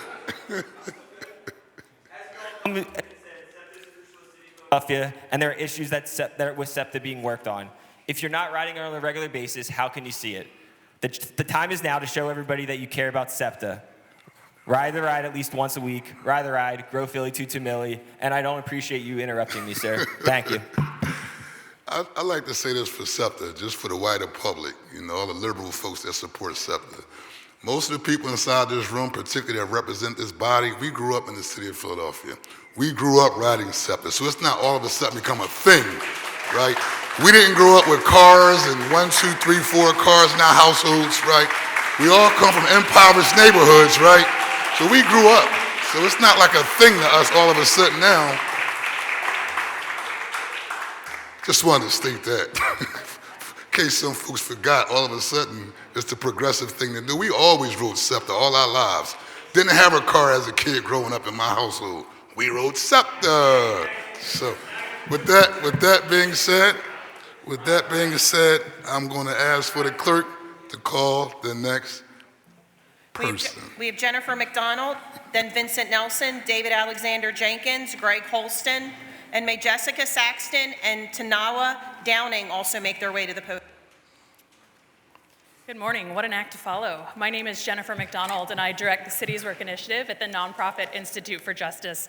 We're here in support of Resolution 250658, which recognizes the cultural and economic importance and impact of music on the city of Philadelphia. Unfortunately, another piece of legislation, Bill number 250292, will go into effect today and will harm that very same economic vitality by limiting access to food, medication, and other essentials between the hours of 11 p.m. and 6 a.m. in the 7th, 8th, and parts of the 1st City Council District. We've worked with entrepreneurs for over 30 years, and we partner with cities across the country to increase access to small business owners for communities that have been disenfranchised in the past.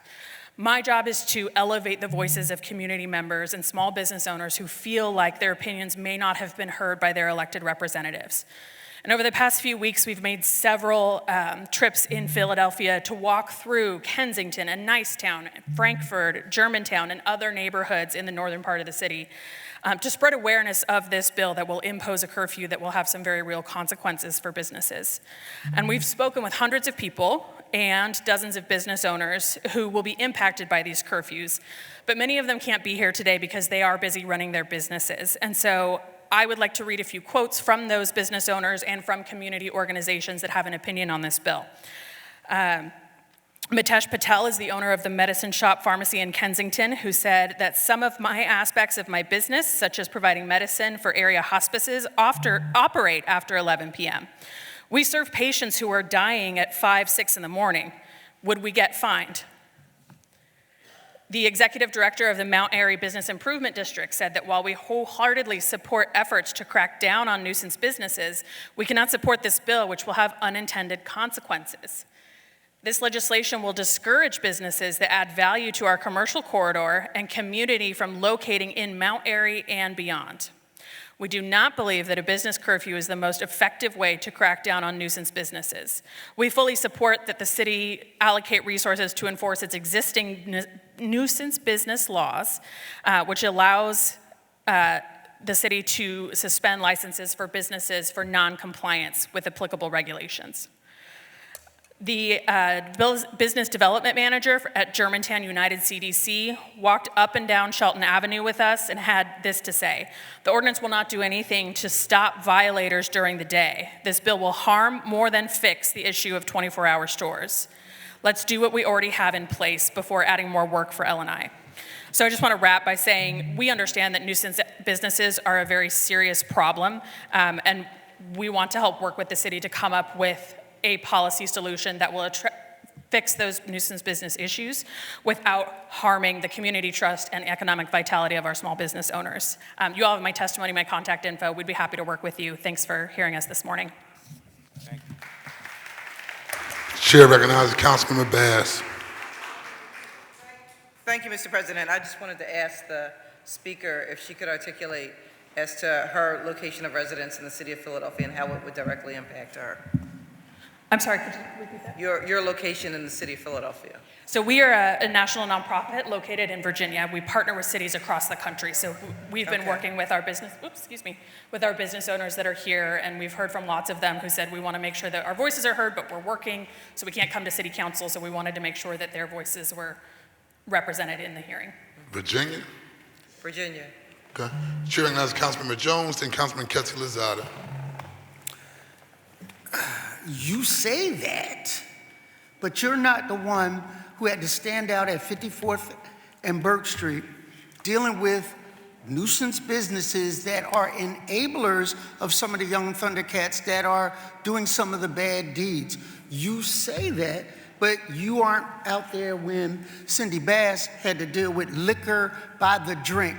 And some of those establishments, not only on the tail end stay open, but are open at 7 a.m. like 7-Eleven to make sure that they feed into people's addictions. You say that, but you don't deal with drug, heroin usage at gas stations. You say that from Virginia. I say that from 54th and Burke Street. And I say that we have to regulate and separate the wheat from the chaff. Good businesses, we want to stay open. Businesses that enable bad actors, we close it, period. Chair recognizes Councilmember Lozada. I just want to respond to Councilmember Bass's question. They are not in Philadelphia. I want to say that first. They are not in Philadelphia. Nationally, there's a lot of things happening nationally, right? But the realities of what is happening in our communities, in a district like the 7th Council District, who represents 3 of the 5 most violent police districts in the city of Philadelphia, we have to do something. In order for businesses to choose the 7th Council District as a place where they want to bring their business, we need to do something now. We need to reduce violence. We need to stop trash. We need to stop open-air narcotics. No one is going to bring their business to the 7th Council District in the conditions that we are in today. And everybody wants Ketty Lozada to use data. We have data. It says that 80% of violent crime went down in the target area. So now you don't want me to use data? We want to talk about small businesses and commercial corridors being the economic engines of neighborhoods, but you don't want it to be the economic engine of my neighborhood? We want economic opportunities for all, except in the 7th? For the love of God, when is my community going to catch a break? We have got to do these drastic pieces of legislation in order to bring structure and order and discipline back into my community. in order for us to be able to start again and welcome businesses, in order for us to say we want commercial quarters to be mixed-use spaces, but the people that live above those spaces can have quality of life, and they can raise their families in those spaces. They can't sleep at night with nuisance businesses at the bottom. This institute said that they surveyed my community. They didn't survey my community. They walked around and offered people basic information about the legislation, and then said they surveyed and told people sign on. And when you call those people in that list that they brought to my office, by the way, they never reached out to my office. I found out that they were communicating with people thanks to Majority Leader Richardson, who forwarded me an email, and then they touched base. So let us be transparent. Let us be honest about this process. We are going to continue to put legislation on the floor that is going to protect my community, that is going to welcome responsible businesses into the community, and those that don't want to be responsible, you can leave. You can leave. And you can go to other neighborhoods, see how long you're going to last. That includes food trucks. That includes barbershop, beauty salons, restaurants, smoke shops. I don't care who you are. If you are a responsible business, you're welcome. We are open for business in the 7th Council District. If you don't want to follow the laws, if you don't want to follow permitting processes, then please take your business elsewhere. But my community, we're going to continue to fight for quality of life. I don't care if it's a national group or not.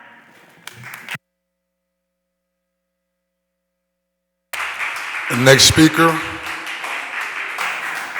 We have Vincent Nelson, David Alexander Jenkins, Greg Holston, then Jessica Saxton, Tawana Downing, and may Candy Owens and Obona Higgins also make their way to the podium.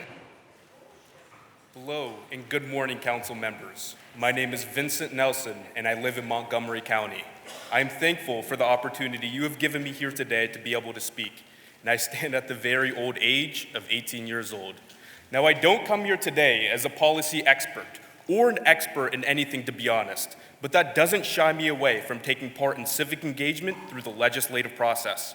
And because of exactly that, I am here to express my concern that Philadelphia's 5-year financial plan shouldn't only balance the books, but also help protect security for the future of transportation. Now, I know we have all heard almost ubiquitously the issue SEPTA is facing right now, but let it not lose its meaning, because the consequences have been dire. As the Washington Post explains, even after SEPTA has reached a budget agreement, riders are still facing 21.5% price increases. Experts go on to explain that these price hikes disproportionately hurt low-income, elderly, and handicapped riders, meaning that we take the most vulnerable among us in this community and leave them dead in the water. Not only this, but the solution that has been given is overtly temporary. About $400 million are being taken from capital funds. That is money that is needed for the future of infrastructure and money that is needed for emergency infrastructure. Because of this and all the above, it is evident that urgency is needed. But what specifically can this resolution do in order to prevent further catastrophe in the future? It can first lock in sustainable city contributions for SEPTA, effectively eliminating the future possibility of price hikes to the extent for which we deal with in the status quo.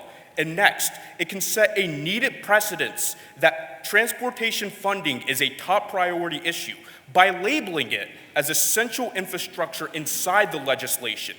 These two small revisions will not only help the security that SEPTA needs in the future, but will finally give security for the millions of riders who, as I speak right now, are in the dark. Once again, council members, thank you for the opportunity you have given me here today, and I hope you understand the angle in which I speak and the angle in which we speak. And he's 18 years old, so can we give him a round of applause for having knowledge about the issue and taking time out of his day to come to City Council to speak on this SEPTA issue. Keep up the good work, young man. Next speaker, please. Good morning, Council President, members, and guests of the Chamber. I am David Alexander Jenkins, and I rise in support of Resolution 250656. As I sojourn to the chambers this morning in the hustle and bustle of the vibrant metropolis I am privileged to call and live in home, I found myself with every footstep towards the white marble pillar of democracy we are sat in today, with a steep, deep-set, unwavering grin from ear to ear, a grin bathed in the sunlight of gratitude for this place of brotherly love. You know it, because you live here too. This is also your home. It's a place where cultural institutions, say free libraries, sports, world-renowned museums, parks, music, food, are each enshrined in the fabric of our hearts. It is a city where we acknowledge work to have yet to be done to create the more perfect union we designed here some 250 years ago. Work which includes protecting marginalized communities with budgeting programs focused on pathways to a fair and equitable housing, work focused on health and human services, safety, and education. None of this, however, would be possible without the fiscal responsibility required to operate this city. So it is with deep, deep inset grins that I stand with you to defend the very backbone of our city's future. Senate Bill 527 would repeal the Sterling Act, a nearly century-old pillar of Philadelphia's fiscal independence, and if enacted, it would strip away as much as $172 million a year from our operating budget. Those funds, as aforementioned, are used for institutions to keep us safe, our communities thriving. The Sterling Act was designed that residents who are not really living here, who are coming to earn their living here, would contribute to the services that they use while here. You know them: police, fire protection, transit systems, infrastructure. And to unravel that balance is to ask Philadelphia's residents who do live here to burden and shoulder that responsibility on their own. It is a ripple effect on families and neighborhoods who rely on those resources every single day, and it would be unprecedented. So I stand with you to remind the Senate that it is our city, ours, which is the economic engine of this Commonwealth, and that to weaken it is to weaken Pennsylvania. I stand here to say that Senate Bill 527 would not only destabilize our finances, it would diminish, if not halt, the progress we have made so far as a magnet for jobs, for investments, for innovation. So protecting Philadelphia, dear one, is fiscal health for our entire Commonwealth of Pennsylvania. It is that I stand with you in urging the General Assembly to reject this bill, and I yield back.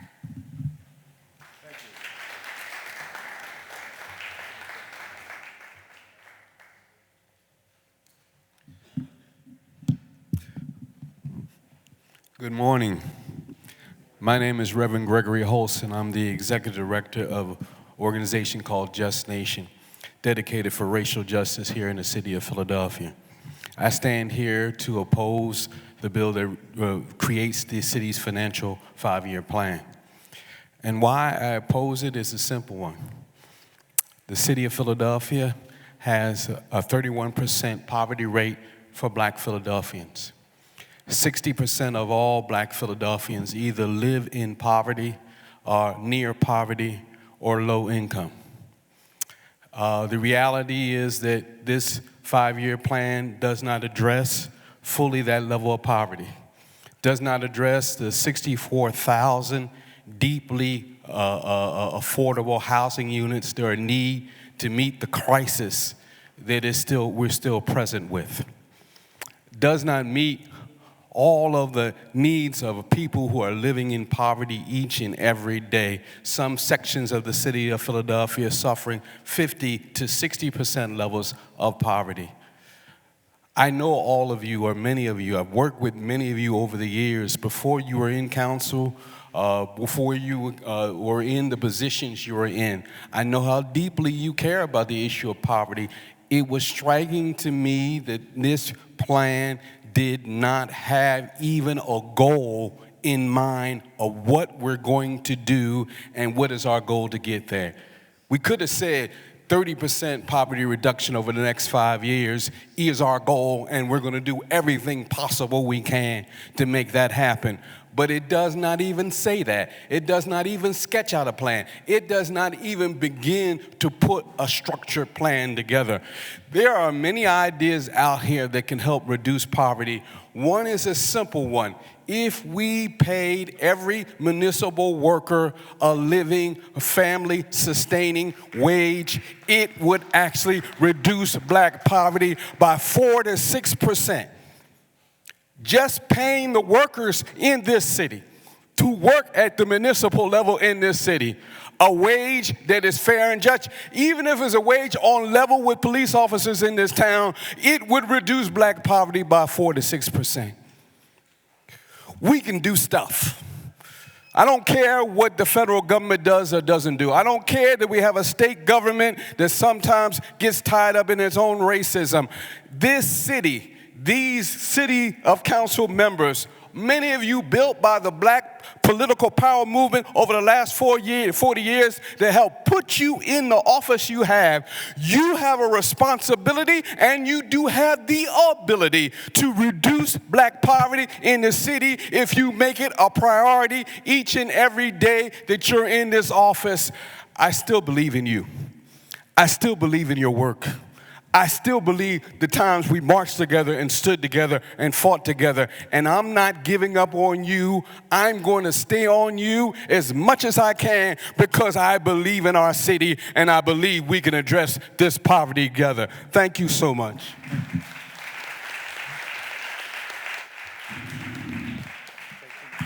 We have Jessica Saxton, Tawana Downing, Candy Owens, Obona Hagans, and may Sharif Hanford and Elaine Petrosian also make their way to the podium. Thank you so much. My name is Jessica Saxton. I'm a civil rights advocate and litigator from Washington, D.C. I am here to provide notice. This is in accordance with USCS Rules of Civil Procedure, as well as Rule 17 and Rule 20 of the United States Supreme Court. The Constitution for the United States is the overarching requirement that every state must follow. I don't think anyone here will disagree with that. States are not able to enact their own alternative legislation and substitute that for the guarantees of the Constitution. That would mean that your state laws are more powerful than the Constitution, and that was simply unlawful. Clause 1 of Amendment 5 to the United States Constitution says that no person should be held to answer for a capital or otherwise infamous crime unless on presentment or indictment by a grand jury. However, the state of Pennsylvania has enacted its own alternative legislation that permits its prosecuting attorneys, its police officers, its law enforcement to charge by way of information as opposed to indictment, and that is simply illegal. An emolument violation is when you pay public officials to commit this crime against the supreme law of this land. There are two areas of the Constitution that reinforce the emolument violation, and that is Article 1, Section 10, where it says that no state shall create any law that shall impair the obligation of a contract. So your police officers, your prosecutors, your judges, they are all under a contract. That's a contract to perform based on the oath or affirmation that they took to support and defend the Constitution of the United States of America. So when your state enacted a law and then directs their agents to disobey that supreme law of this land, that is an emolument violation, and it is a violation of Article 1, Section 10. The second area that reinforces this is the 14th Amendment, and that's where it says that no state shall create or enforce any law that shall abridge the privileges or immunities of United States citizens. Privileges and immunities of United States citizens are at a minimum those that are enumerated within the Bill of Rights and the first 10 amendments. The state of Pennsylvania has enacted a law in its inferior constitution that is permitting your public officials and law enforcement, whom you guys all pay, to violate the Constitution of the United States. As a result, we have an inordinate amount of people that are currently incarcerated here in this state illegally, unlawfully, and unconstitutionally.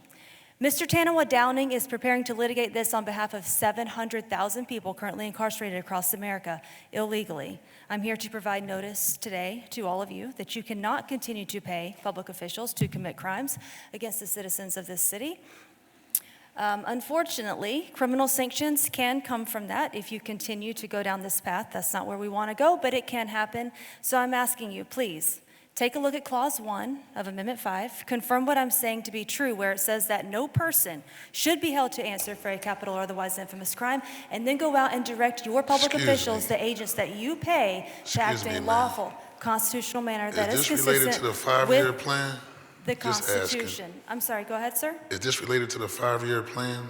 that you're speaking Yes, on? it is, sir, because you guys have a budget that is paying your police officers to commit crimes against the Understood. constituents of the city. Proceed. And I do have a notice that I would like to put on the record, please. Thank you so much. You're welcome.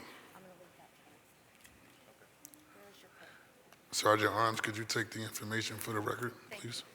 Next individual, please.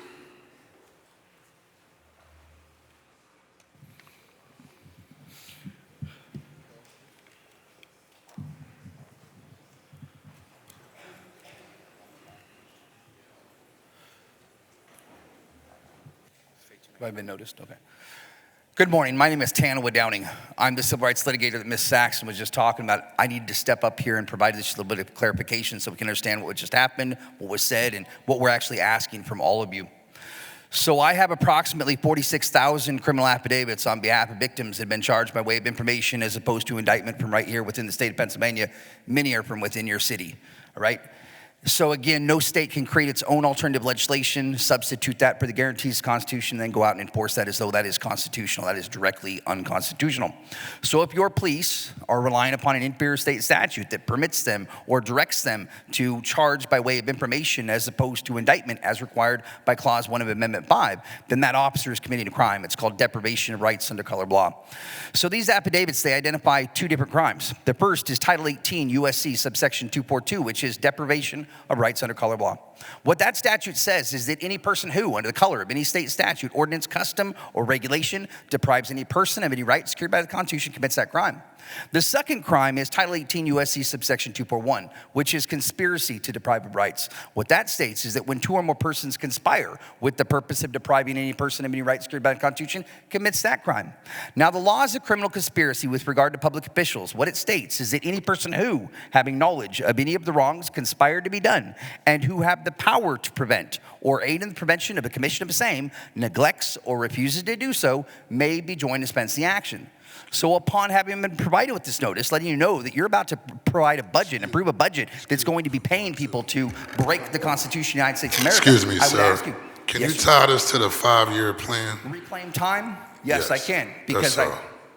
Go ahead. So if this budget that you're about to approve is going to be paying people to abridge their obligations codified in the Constitution of the United States of America, then you need to not approve this budget because otherwise you are complicit in that criminal conspiracy, all right? Now, I know that you're going to go and you're going to ask your attorney as soon as we're done whether or not what I'm saying is true, and that attorney is going to point you to a case from 1884 called Hurtado versus California. And before you choose to rely upon that as the foundation, I must remind every single one of you that the Constitution of the United States of America is the foundation, not a judge-made ruling. The Supreme Court of the United States has no constituted authority to be able to alter, amend, or destroy any of the provisions or guarantees of the Constitution because that must be done by an authentic act of the people in accordance with the special amending procedure of Article 5. Furthermore, judges cannot legislate from the bench. Tie We it know back that to the because bill. Clause 1, Article 1 says all legislative power is vested in Congress of the United 5-year States. plan, sir. So I want to finalize by saying that an erroneous view of the law would be that in your legal contemplation that the lowest form of law, being a judge-made ruling, is in legal contemplation superior to the Constitution of the United States of America, the object to which your fidelity is bound. That would be an erroneous view of the law, and therefore, according to the United States Circuit Court, an automatic abuse of discretion will have occurred if you continue to pay these public officials to commit crimes against the people of the United States. Thank you guys so much. God bless. Before you go, sir, I know y'all from out of town, Washington, D.C.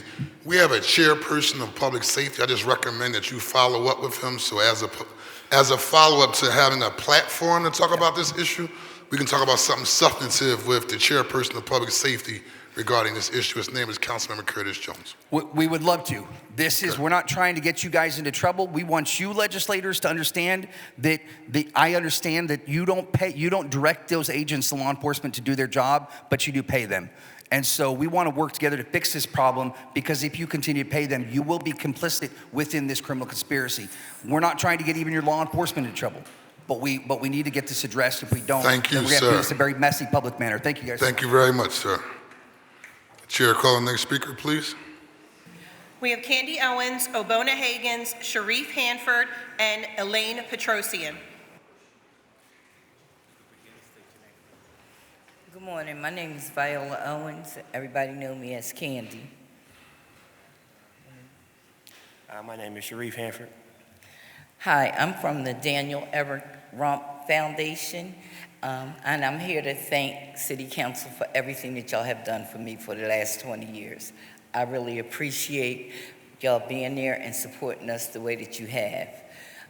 Our organization, we have a basketball tournament that we started this organization so we could put defibrillators in the recreation centers. Thanks to the Philadelphia Fire Department, we was able to put a defibrillator in every recreation center in Philadelphia. This year, we accomplished putting in we put a defibrillator in every every Boys and Girls Club. This year, we were able to put a defibrillator in every Boys and Girls Club in Philadelphia. We also do heart screenings. We partnered up with CHOP. We do heart screenings for kids ages 5 to 22. Our slogan is Save the Next Bright Star.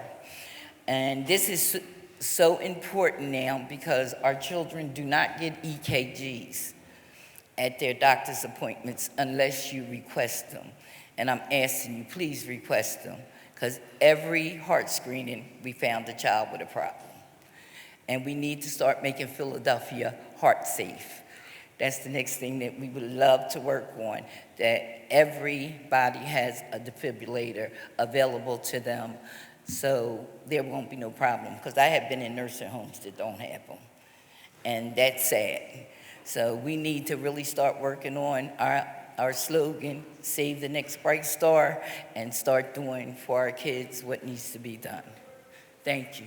Thank you. Keep up the good work too, ma'am. Chair recognizes Councilman Cindy Bass. Come on back, Ms. Ron. Come on back to the podium. To sponsor the legislation, Councilman Cindy Bass.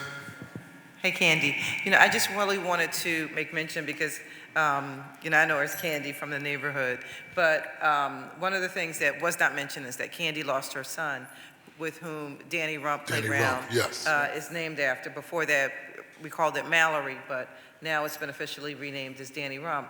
And, Candy did not mention Danny's story, so I hope it's okay if I just say a little bit that we lost him. He was the bright, young, rising star, future NBA player from the neighborhood whose heart failed while playing basketball at the center. And I believe that they had to bring a defibrillator at that time because there were so few. They had to bring it from like South Philadelphia. The fire department had to come from South Philadelphia. The fire department came from South Philadelphia to Germantown. So he didn't have a chance. But now, through their efforts, they've made sure that there is a defibrillator in every single recreation center in the city of Philadelphia. And so, we owe you a huge debt of gratitude. Thank you. Thank you.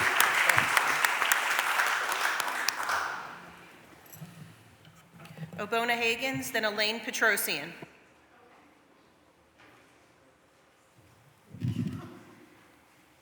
Hello, good morning. My name is Elaine Petrosian, and I speak in my personal capacity today, so my remarks are my own and not from my ward or my civic association. I've happily volunteered to help elect many of you in this chamber and to activate all Philadelphia voters, so I'm really happy to be here today. I come today to speak in support of all the resolutions and bills that have been introduced by, among others, Majority Leader Kathy Gilmore Richardson on the matters that we are calling nuisance businesses. I live in the North Broad Street corridor. When we call them nuisances, in quotes, or smoke shops, it does not truly capture what we have going on here. What we have is a real and growing flood of storefront drug dealerships whose main mission is to sell unregulated intoxicants and bootlegged weed. I am a supporter of legal cannabis for adult recreational users. I myself have a medical card. I have no issue with legal and equitable, and I hope thriving cannabis businesses in the future for the tax base of this city. However, these shops are near schools, near youth shelters, near churches, next door to homes. We need a new playbook to address this new reality. They are harming community, they are harming youth. Since the council's recess in June, I've seen at least 7 of these shops pop up within a walking distance to my house. And I will give you a head scratcher.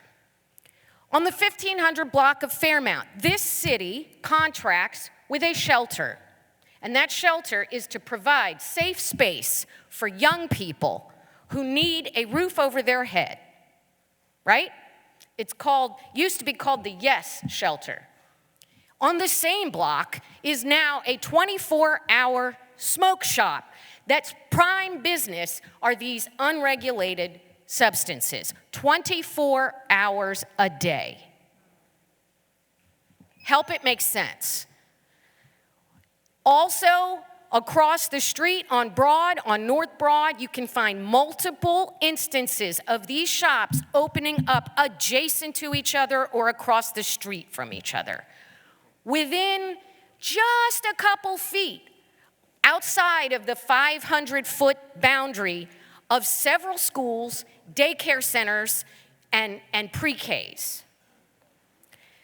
So here's what I also want to share before I close. Within 48 hours of that 24-hour smoke shop opening up on the same block of the youth shelter, the known drug sellers who work outside a few blocks away had set up satellite operations in front of that store. So when we sit and think about nuisance businesses, we have to rethink, and this is a new breed. Thank you.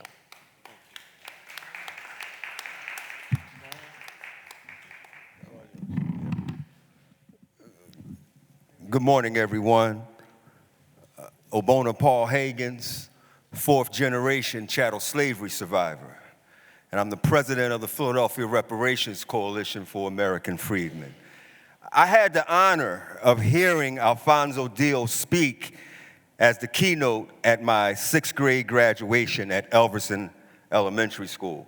Even then, it was clear that he was a man whose words carried weight and whose life carried purpose. Today, we honor him in a way that is permanent and visible. The 1500 block of Girard Avenue will now bear the name of Alfonso Dio Way. Alfonso Dio was more than just a public servant. He was a bridge between the community and the institutions meant to serve it. He founded the Guardian Civic League in 1956 and served as a leader in the NAACP, always fighting to ensure that American freedmen had a voice, representation, and access to justice. His work was about creating agency, empowering American freedmen to protect their own liberty and rights. Today we honor him with the street naming, but we can also honor him by giving agency to the people he fought so hard for, the American freedmen. Right now, American freedmen in Philadelphia do not have a formal office in this building representing their interests, while other groups, such as the Office of African and Caribbean Affairs and the Office of LGBTQ Affairs. The creation of the Office of Freedmen Affairs is not only long overdue, it is constitutional. It is necessary to uphold the promises of the 13th Amendment, which abolished slavery, and the 14th Amendment, which guarantees both equal protection and birthright citizenship for the American freedmen only. An Office of Freedmen Affairs would ensure that American freedmen finally have recognized agency, the ability to protect their rights, opportunities, and voices. Just as Alfonso Dio championed throughout his life, naming the street after him is a great thing. But it's constitutional for the American freedmen to have an Office of Freedmen Affairs just like every other group. Obona Hagans, over and out. Council President, there are no further public comment. We will now consider the bills and resolutions on the second reading and final passage calendars. Will the clerk please read the title of resolution number 250214? A resolution providing for the approval by the Council of the City of Philadelphia of a revised 5-year financial plan for the City of Philadelphia covering fiscal years 2026 through 2030 and incorporating revisions with respect to fiscal year 2025, which is to be submitted by the mayor to the Pennsylvania Intergovernmental Cooperation Authority pursuant to an intergovernmental cooperation agreement by and between the city and the authority. The chair recognizes Majority Leader Captain Gilmore Richardson for a motion regarding resolution number 250214. Thank you, Mr. President. On your behalf, I move that resolution number 250214 be placed on the suspension calendar. It has been moved and properly seconded that resolution number 250214 be placed on the suspension calendar. All those in favor will signify by saying aye. Those opposed, the ayes have it. The motion carries. Would the clerk please read the title of resolution number 250656? A resolution urging the Pennsylvania General Assembly to reject Senate Bill 527, which would repeal the Sterling Act and have a devastating impact on the City of Philadelphia's fiscal stability, therefore financially crippling public services and regional leadership. The chair recognizes Councilmember Catherine Gilmore Richardson for a motion regarding resolution number 250656. Thank you, Mr. President. On your behalf, I move for the adoption of the resolution. It has been moved and properly seconded that resolution number 250656 be adopted. All those in favor of the motion will signify by saying aye. Those opposed, the ayes have it. The motion carries. The resolution is adopted. Would the clerk please read the title of resolution number 250658? A resolution authorizing the creation of the Philly is a Music City Task Force by the Committee of Legislative Oversight to develop and maintain the cultural and economic impact of music in Philadelphia.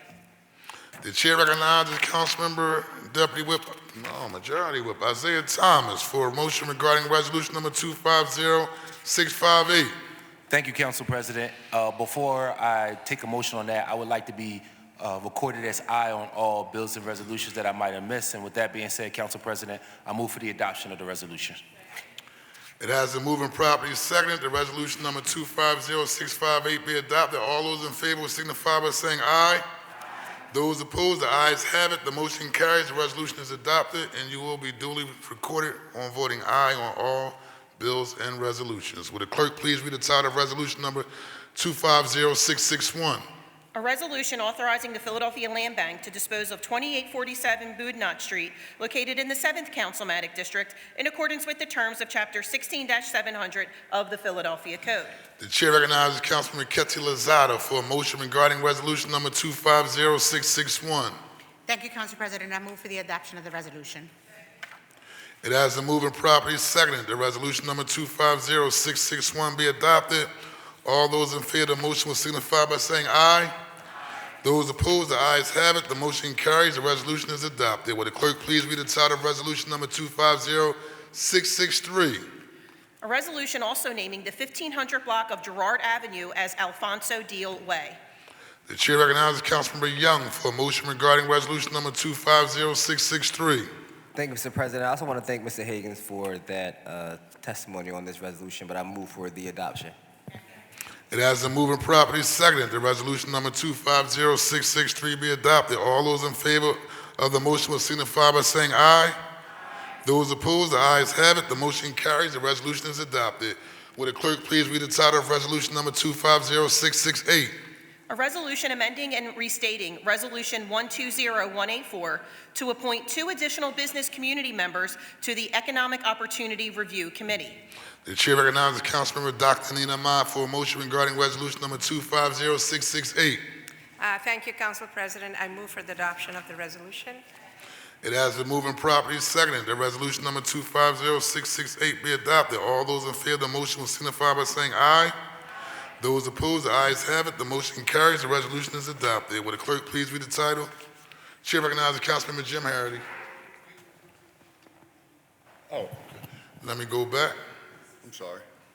On bill number 668, for the record, resolution number 668, 250668, Councilmember Kendra Brooks is a nay for the record.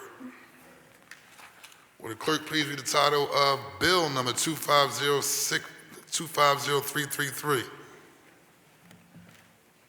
An ordinance amending Title 14, Zoning Code of Philadelphia, Section 14-409, entitled SPCIV, Civic, Educational, and Medical Special Purpose District, and amending Title 14-602, entitled Use Tables, by allowing religious assembly uses in certain special purpose districts, all under certain terms and conditions. This bill having been read on 2 different days, the question now is, should the bill pass finally? Will the chief clerk please call the roll? Councilmember Phillips. Aye. Councilmember Gilmore Richardson. Aye. Councilmember Gautier. Aye. Councilmember Thomas. Aye. Councilmember Jones. Aye. Councilmember Landau. Aye. Councilmember Losada. Aye. Councilmember Young. Aye. Councilmember Brooks. Aye. Councilmember Harity. Aye. Councilmember Driscoll. Aye.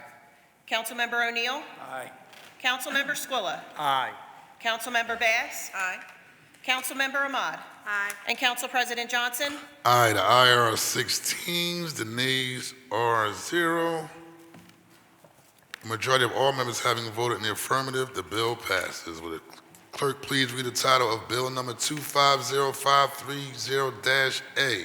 An ordinance authorizing an increase in the non-electoral indebtedness of the city within Pennsylvania constitutional limit, authorizing the bond committee to sell bonds at public or private negotiated sale, to provide funds toward various capital municipal purposes, providing for appropriations to the Sinking Fund Commission for the payment of such bonds, and authorizing agreements to provide credit or payment or liquidity sources for the bonds in connection with the issuance of the bonds and other actions. This bill having been read on 2 different days, the question now is, shall the bill pass finally? Will the chief clerk please call the roll? Councilmember Phillips. Aye. Councilmember Gilmore Richardson. Aye. Councilmember Gautier. Aye. Councilmember Thomas. Councilmember Jones. Aye. Councilmember Landau. Aye. Councilmember Losada. Aye. Councilmember Young. Aye. Councilmember Brooks. Aye. Councilmember Harity. Aye. Councilmember Driscoll. Aye. Councilmember O'Neill. Aye. Councilmember Squilla. Aye. Councilmember Bass. Aye. Councilmember Ahmad. Aye. And Council President Johnson. Aye, the ayes are 16, the nays are 0. A majority of all members having voted in the affirmative, the bill passes.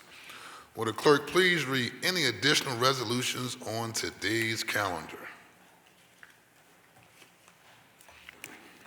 A privileged resolution honoring and recognizing the work of It Takes Philly, encouraging and empowering our children to aim high for inspiring Philadelphia's youth to pursue their full potential, introduced by Councilmember Phillips. The chair recognizes Councilmember Dr. Anthony Phillips for a motion on the resolution. Thank you, Council President. I move for the adoption of the resolution. It has been moved and properly seconded that the resolution be adopted. All those in favor signify by saying aye. Those opposed, the ayes have it, and the resolution is adopted. Will the clerk please read the title of the next resolution? A privileged resolution honoring the life and legacy of the Honorable Frederica Messiah Jackson, the first African-American president judge in the Commonwealth of Pennsylvania, and the first African-American woman to preside over civil trials in the city of Philadelphia. I'm going to ask for a silent vote on this resolution. The chair recognizes Majority Leader Councilman Kathleen Gilmore Richardson. Can we all stand, please? Thank you, Mr. President. I move for the adoption of the resolution.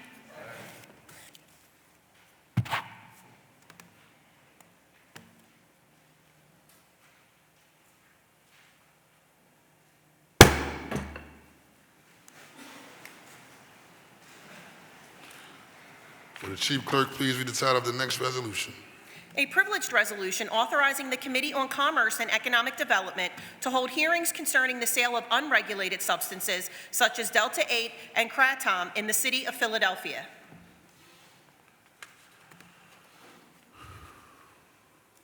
Introduced by Councilmember Gilmore Richardson. I'm sorry. I was ready to say Nina, so you.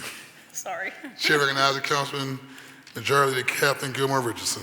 Thank you, Council President. On behalf of all the neighborhoods in the city of Philadelphia, I move the adoption of the resolution. It has been moved and properly seconded that the resolution be adopted. All those in favor will signify by saying aye. Those opposed, the ayes have it, and the resolution is adopted. Will the clerk please read the title of the next resolution? A privileged resolution recognizing September 14th through 19th as National Arts Education Week in the city of Philadelphia, introduced by Councilmember Thomas. The chair recognizes Councilmember Isaiah Thomas for a motion and resolution. Move for the adoption. It has been moved and properly seconded that the resolution be adopted. All those in favor will signify by saying aye.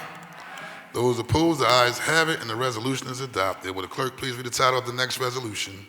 A privileged resolution recognizing, congratulating, and celebrating the 10-year anniversary of Pope Francis's historic visit to Philadelphia for the World Meeting of Families 2015, honoring the individuals whose exceptional service made it possible, and commemorating the lasting legacy of this transformative event, introduced by Councilmember Thomas. Chair recognizes Councilmember Isaiah Thomas for a motion on the resolution. Move for the adoption. It has been moved and properly seconded that the resolution be adopted. All those in favor will signify by saying aye. Those opposed, the ayes have it, and the resolution is adopted. Will the chief clerk please read the title of the next resolution? A privileged resolution authorizing the Joint Committees on Public Safety and Public Health and Human Services to examine the causes and impacts of the uptick in pharmacy closures across Philadelphia, introduced by Councilmember Jones. Chair recognizes Councilmember Jones for a motion on the resolution. Thank you, Mr. President. I move for its adoption.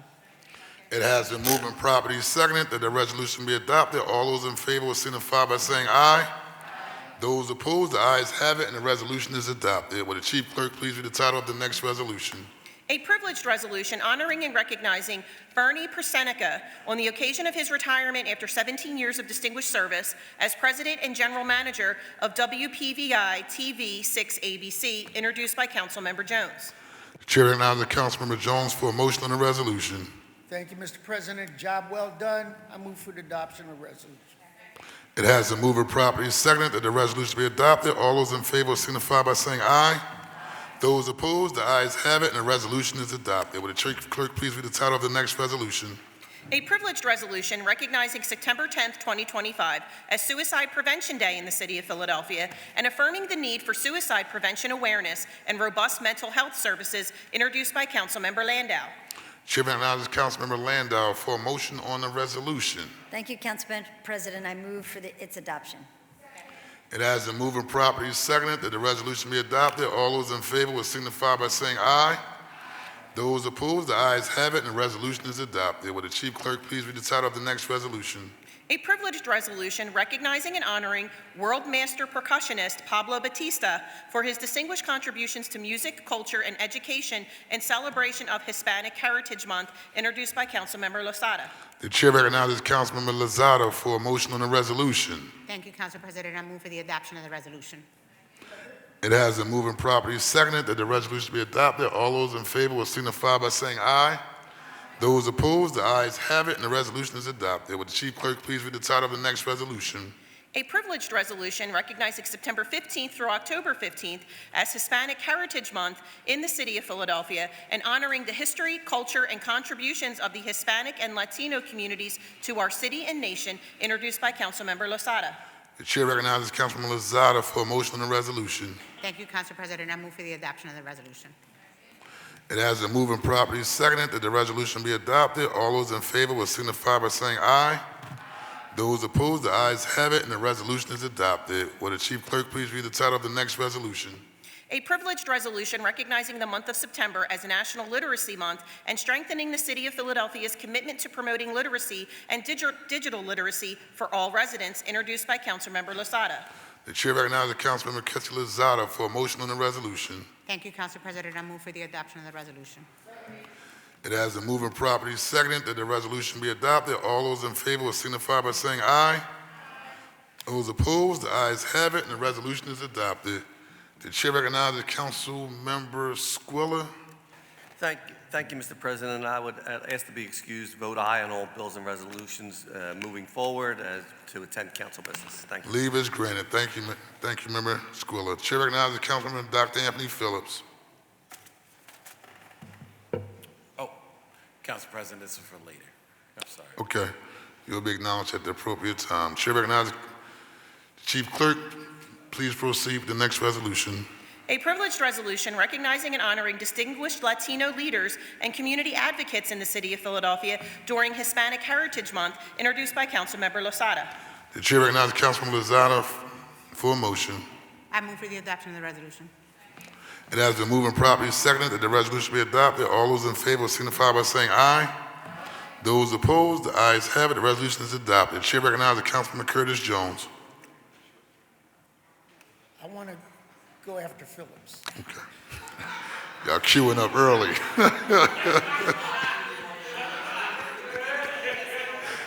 Understood. You will be recognized at the appropriate time. Will the Chief Clerk please read the title of the next resolution?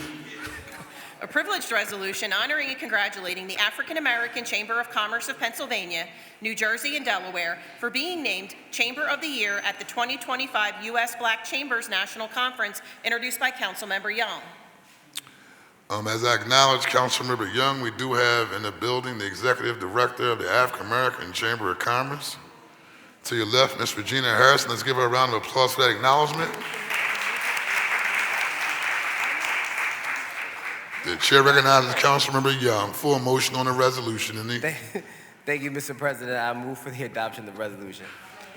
It has been moved and properly seconded that the resolution be adopted. All those in favor will signify by saying aye. Those opposed, the ayes have it, and the resolution is adopted. Will the Chief Clerk please read the title of the next resolution? A privileged resolution authorizing the Committee on People with Disabilities and Special Needs to hold a hearing on the city's progress preparing to accommodate individuals with disabilities for the historic programming taking place in 2026 in the city of Philadelphia, introduced by Councilmember Brooks. The chair recognizes Councilmember Brooks for a motion on the resolution. Thank you. I move for the adoption of the resolution. Second. It has been moved and properly seconded that the resolution be adopted. All those in favor will signify by saying aye. Those opposed, the ayes have it, and the resolution is adopted. Will the Chief Clerk please read the title of the next resolution? A privileged resolution recognizing September as National Recovery Month and honoring the strength of those impacted by addiction, introduced by Councilmember Harity. The chair recognizes Councilmember Jim Harry for a motion on the resolution. I move for the adoption of the resolution. It has been moved and properly seconded that the resolution be adopted. All those in favor will signify by saying aye. Those opposed, the ayes have it, and the resolution is adopted. Will the Chief Clerk please read the title of the next resolution? A privileged resolution also naming the 3300 block of Tilton Street, Chev's Way, to honor the life and legacy of John Chev, introduced by Councilmember Driscoll. The chair recognizes Councilmember Driscoll for a motion on the resolution. Hold on 1 second, I'm sorry. I move for its adoption. No, I'm sorry, this is for next week's calendar. It was in the wrong one. Sorry, that's non-privileged for next week. The chair recognizes the Chief Clerk to please read the title of the next resolution. A privileged resolution honoring and celebrating the 20th anniversary of the Danny Rumpf Classic and recognizing its ongoing commitment to heart health awareness, community empowerment, and Philadelphia's rich basketball legacy, introduced by Councilmember Bass. The chair recognizes Councilmember Bass for a motion on the resolution. Thank you, Mr. President. I make a motion. It has been moved and properly seconded that the resolution be adopted. All those in favor will signify by saying aye. Those opposed, the ayes have it, and the resolution is adopted. Will the Chief Clerk please read the title of the next resolution? A non-privileged resolution honoring and commending the Philadelphia Anti-Drug, Anti-Violence Network, PAN, for its proactive efforts to ensure the safety of youth and families in the 8th Councilmanic District's recreation centers and celebrating their success in maintaining violence-free zones through the implementation of the Playing It Safe in the 8th initiative, introduced by Councilmember Bass. The chair recognizes Councilmember Bass for a motion on the resolution. Thank you, Mr. President. I also move for an adoption on the resolution on this one as well. Could you speak into the mic? I couldn't I'm hear sorry. nothing you said. I'm sorry. It's okay. I move for the adoption of the resolution. Second. It has been moved and properly seconded that the resolution be adopted. All those in favor will signify by saying aye. Those opposed, the ayes have it, and the resolution is adopted. Will the Chief Clerk please read the title of the next resolution? A privileged resolution honoring We on a Mission and the 2025 Philadelphia Midnight Run as a reminder that the movement, when powered by purpose, can transform lives and cities alike, introduced by Councilmember Bass. The chair recognizes Councilmember Cindy Bass for a motion on the resolution. I move for the adoption of the resolution. It has been moved and properly seconded that the resolution be adopted. All those in favor will signify by saying aye. Those opposed, the ayes have it, and the resolution is adopted. Will the Chief Clerk please read the title of the next resolution? A privileged resolution recognizing Tuesday, September 16th, 2025, as National Voter Registration Day, introduced by Councilmember Ahmad. The chair recognizes Councilmember Dr. Nina Ahmad for a motion on the resolution. Thank you, Council President. I move for the adoption of the resolution. It has been moved and properly seconded that the resolution be adopted. All those in favor will signify by saying aye. Those opposed, the ayes have it, and the resolution is adopted. Will the chief clerk please read the title of the next resolution? Council President, there are no further resolutions in my possession. That completes our calendar for today. Any speeches on behalf of the minority? Any speeches on behalf of the majority? The chair recognizes Councilmember Dr. Anthony Phillips. The chair recognizes Councilmember Brooks. Okay. It just came on the screen. Oh, okay. Chair recognizes Councilmember Kendra Brooks on behalf of the minority. Thank you so much, Council President, and welcome back to all my colleagues. Gotta be quick with that button, like. I thought yeah. Go ahead. We know that preparations for 2026 will be top priority for city government this fall. We are all excited for Philadelphia to be center stage to host FIFA Men's World Cup, the MLB All-Star Game, and the 250th anniversary of our democracy. We will be investing tens of millions of dollars to upgrade public spaces and attract tourists from around the world. Among all of those tourists and more local attendees, we can expect that 1 in 4 will be someone with a disability. I spent 17 years working at Easter Seals, where I worked with people with disabilities and became deeply familiar with the barriers that prevent folks from fully participating in life here in our city. As members of city government, it is our moral and legal responsibility to minimize those barriers and prevent discrimination. As we prepare for 2026, accessibility should be a primary consideration and not an afterthought. To that end, I will be holding a hearing of Committee of People with Disabilities later this month to gather input and ideas for how we can center accessibility in our planning and decision-making for 2026. Accessible design is not just an ADA, a compliance issue. When we minimize barriers for people with disability, we make our city more accessible for everyone. Ramps and curb cuts improve public spaces, not just for wheelchair users, but also for our elderly visitors and parents with strollers. For 2026, we need to open our doors wide so that everyone freely feels welcome and that all new visitors come away with a clear impression that Philadelphia is a great city for every member of a family. Thank you so much. Great job, Member Brooks. Any speeches on behalf of the majority? Councilmember Dr. Anthony Phillips. Thank you, Council President. Good afternoon, colleagues, and most importantly, good afternoon to all of our neighbors.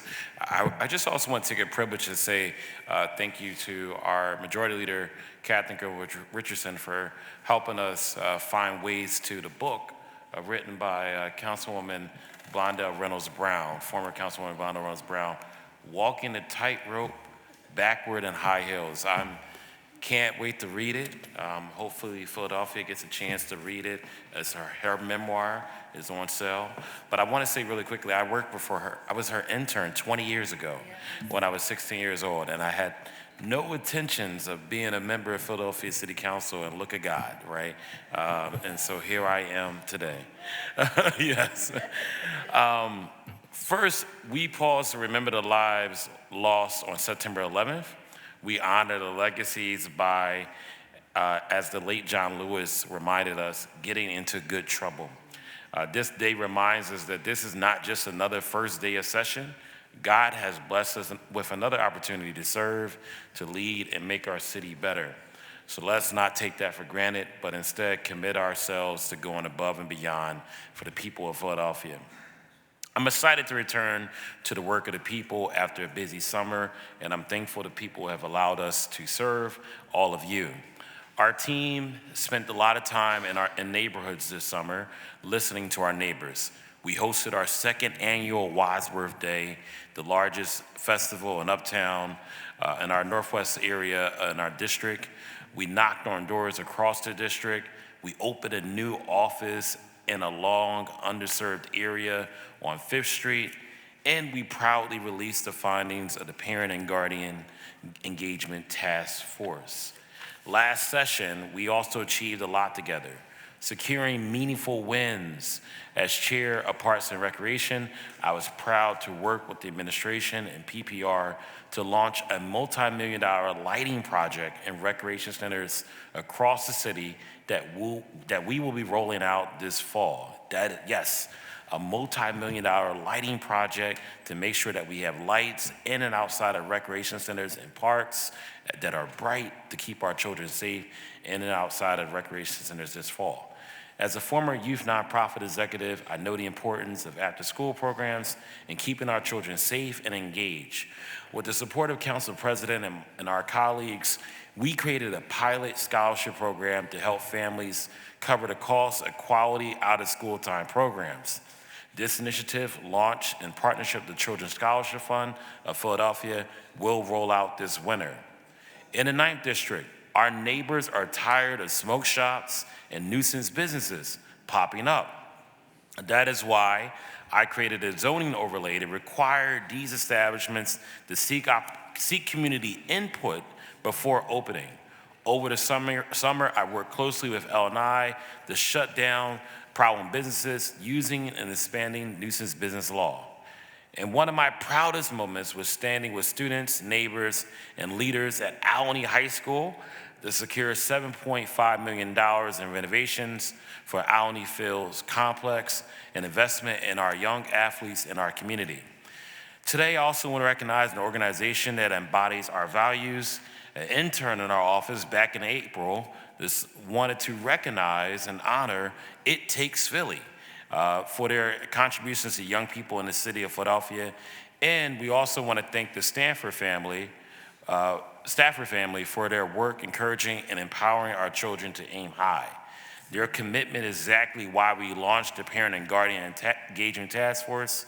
And last month, we released the full report, which is on each of our city council members' desks. And if you want a full report of the Parent and Guardian Task Force, please come to room 594.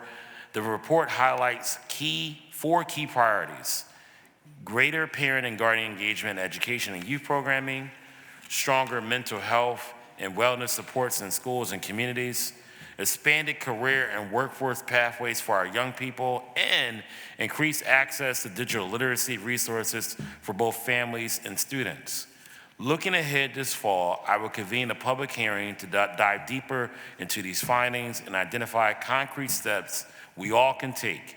With council back in session, we have a responsibility to pair legislation with community partnerships and direct engagement so we can continue improving the quality of life for families, not only for the 9th District, but across Philadelphia.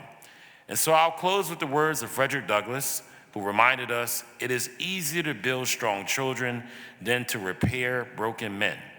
That truth is what drives his work and why our investments in children and families today will shape the future of our city. So colleagues, neighbors, let's commit ourselves to this work and urgency with purpose. I'm looking forward to seeing everyone at Philly After School Hype, which is a partnership with myself and Councilmember Isaiah Thomas in the School District of Philadelphia to dispel the myth that there's not enough programs or after-school programs for young people. So Saturday, September 27th from 11 to 3 p.m. Over at the PYB, the Six Man Center, from 11 to 3 p.m.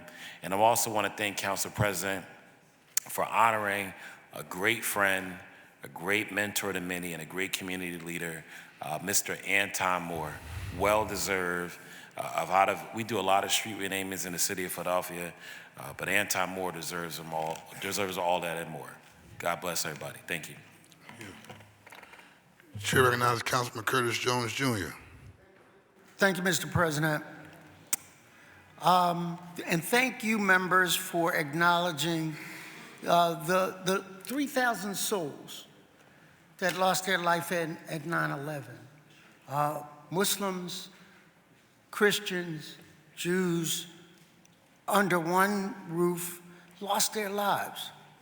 2 years ago, next month, I talked about the Gaza situation, the terrorist attack that happened there, the condemning of that attack, and today, 2 years later, over 700 days later, I stand here to say a couple of things. One, release the hostages.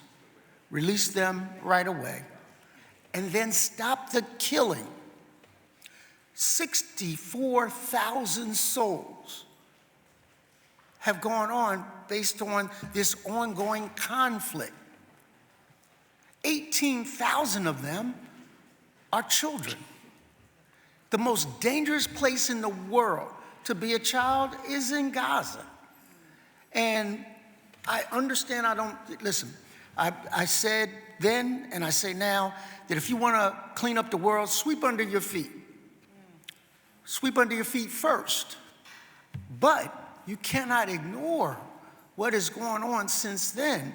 We have experienced famine, genocide, words that we shouldn't be using in modern times that are happening. And I'm telling you that Jews, Christians, and Muslims alike stand committed about this atrocity. And it is now an atrocity.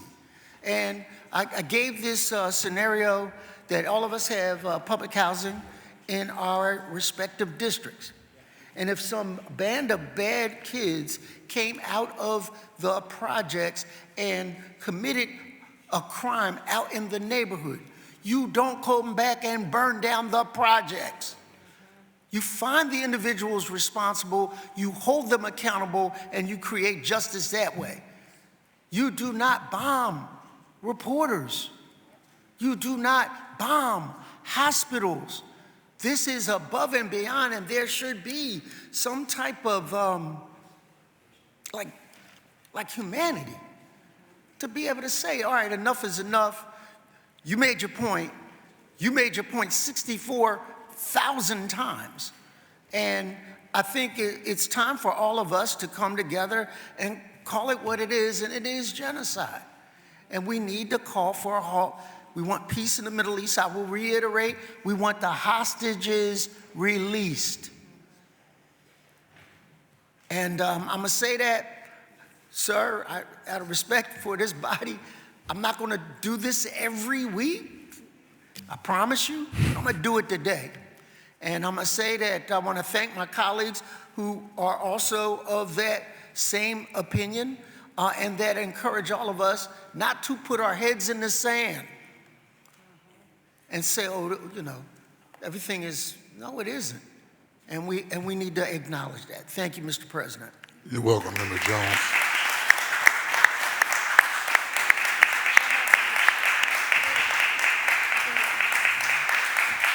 Very well said, sir. Chair recognizes Majority Leader Gilmore Richardson. Thank you. Thank you, Mr. President. And today I rise to remember and recognize all the victims and co-victims of 9/11. I remember being in college, a freshman in college at Westchester University on that day. But today, Mr. President, I rise to discuss legislation that I introduced at today's session of council related to the nuisance businesses plaguing the city of Philadelphia. These businesses are pervasive. They're popping up all over the city. They attract crime and drug activity, and they sell drug paraphernalia and dangerous, unregulated substances like kratom. I'm proud to have worked with many of my colleagues in this body who deeply care about this issue, like Councilmember Bass, like Councilmember Phillips, Councilmember O'Neill, and also Councilmember Young. And many of you colleagues across our city who we work together to do drug paraphernalia tours in your district, even back when our colleague, Councilmember Driscoll, was our then state rep. But we have worked to protect our communities from the harmful effects of these businesses that are finding new ways around the laws we've established every single day, meaning that further action is needed to ensure that these businesses are no longer hurting our communities and skirting our laws. The legislation I introduced today will address serious loopholes in our current enforcement strategies. The first bill aims to address business owners who are changing their LLC names, the legal ownership, or making other small changes to their operations to avoid enforcement by ensuring that any business similar in ownership or operations would be responsible for the nuisance violations incurred by a previous business. The second bill cleans up the code to improve the efficiency of our enforcement, and it makes it easier for the Philadelphia Police Department to issue fines and violations for stop work and cease operation orders. We're finding that many of these businesses, even after they receive a cease or a stop order, continue to operate. It is my hope that these changes would further protect our residents and our communities from their destructive practices. Councilmember Jones knows we were on North 54th Street this past Saturday dealing with this very issue. We must ensure that every possible loophole around these drug paraphernalia stores, every loophole is closed. Because if not, we are guaranteeing that they will continue to find them and take advantage.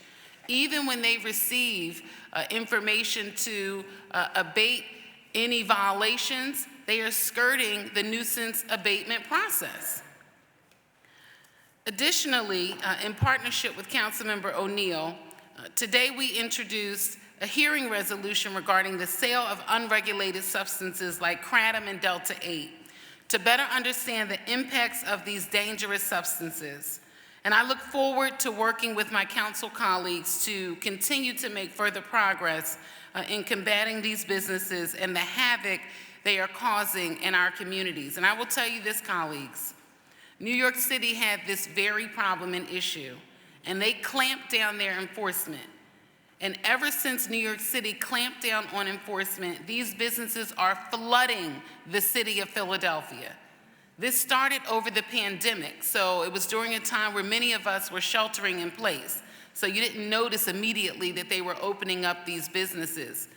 And I remember the first business that opened up on North 54th Street, and Councilmember Jones arranged for the administration to walk with us to go to each of these businesses to try to get them in compliance with our zoning laws and with our bills and regulations here in the city of Philadelphia. And they continue to pop up all over the city. And like many things, it started in our black and brown neighborhoods. And now they're spreading out to other communities. And we can't stand for this. New York enforced against this. We have to enforce against this happening in our neighborhoods. They're impacting our children, our young people. They're setting up near schools, in residential areas. They're causing crime in and around these locations, shootings, murders, attempted murders. We are inundated in our communities as a result of these stores. And it's time that we clamp down, enforce, and do what we need to do to protect the city of Philadelphia. Additionally, Council President, I rise today as a result of the resolution I introduced honoring the late Judge Frederica Messiah Jackson for her service to the city of Philadelphia. Like me, Judge Messiah Jackson was an alumna of both Masterman and the Philadelphia High School for Girls.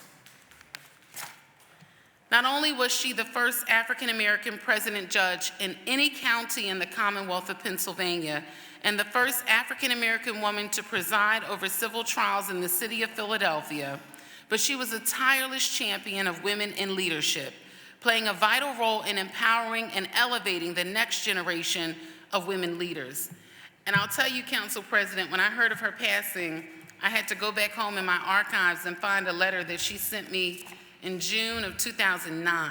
She actually addressed the letter to former council member Blondell Reynolds Brown, but she talked about the work that I did in her office and encouraged me with this letter, and I've saved it. This is a copy because the original has to stay in place.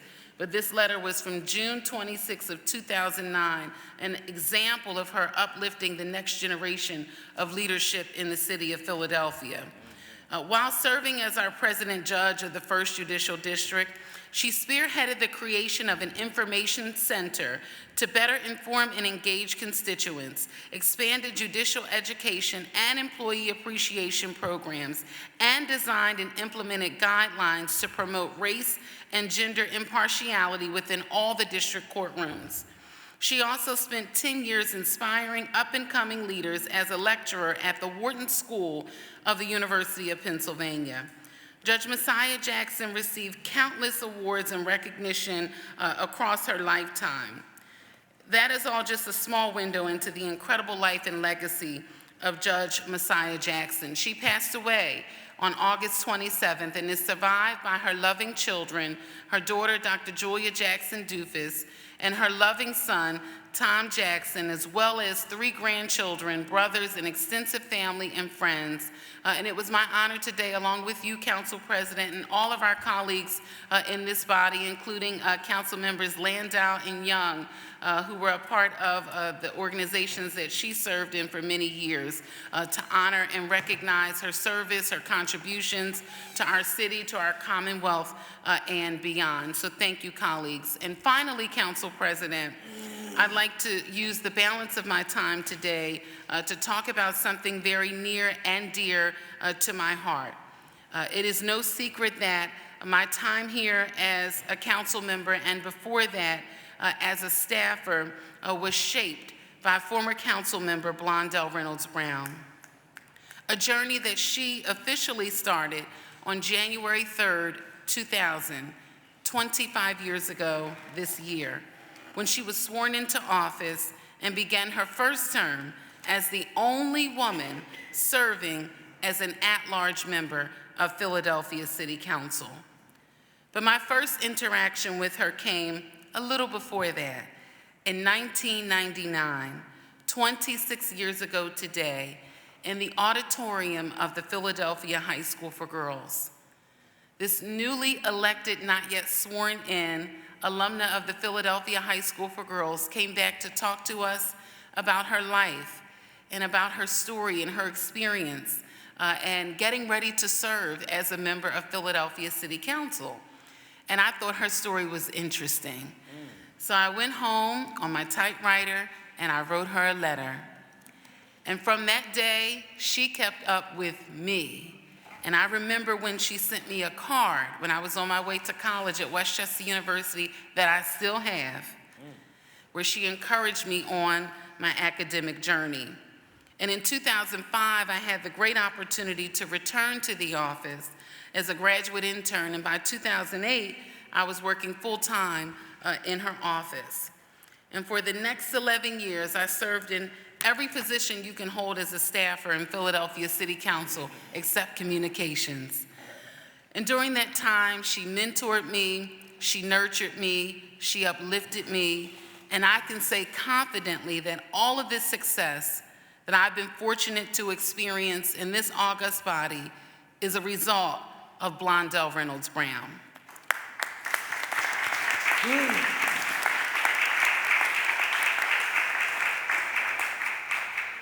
Having a front row seat to her time in Philadelphia City Council, she taught me what it meant to be a leader, a working mom, and most importantly, she taught me how to dream big and always strive for greatness. She would always say, dream big, and if that doesn't work, dream bigger. One of her dreams was to be a published author, which is why it is my esteemed pleasure to invite all of my City Council colleagues and all of you listening, as well as the members of the public, to the official launch of Walking a Tightrope Backward in High Heels by Councilmember Blondell Reynolds Brown. We will be together on September 17th at 7 p.m. at the Free Library of Philadelphia Central Branch at 1901 Vine Street. Her book offers more than an insider's look at City Council and navigating local politics. It's a candid, thoughtful reflection on the highs and the lows of being an elected official, a mother, a mentor, and a woman in public service and public life.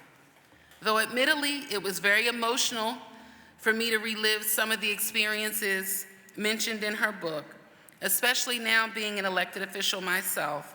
But her perspective is powerful and it's necessary. She captures the complexities and promises of public service with grace, with grit, and remarkable clarity. It's a must-read for anyone working in government and anyone that feels you are constantly walking a tightrope backward in high heels. So today, colleagues, I have gifted a signed copy of her book to each of my council colleagues. I hope that you all enjoyed as much as I did, and I look forward to seeing each and every one of you as we celebrate and uplift Councilmember Blondell Reynolds Brown on September 17th at 7 p.m. Please stand, Councilwoman.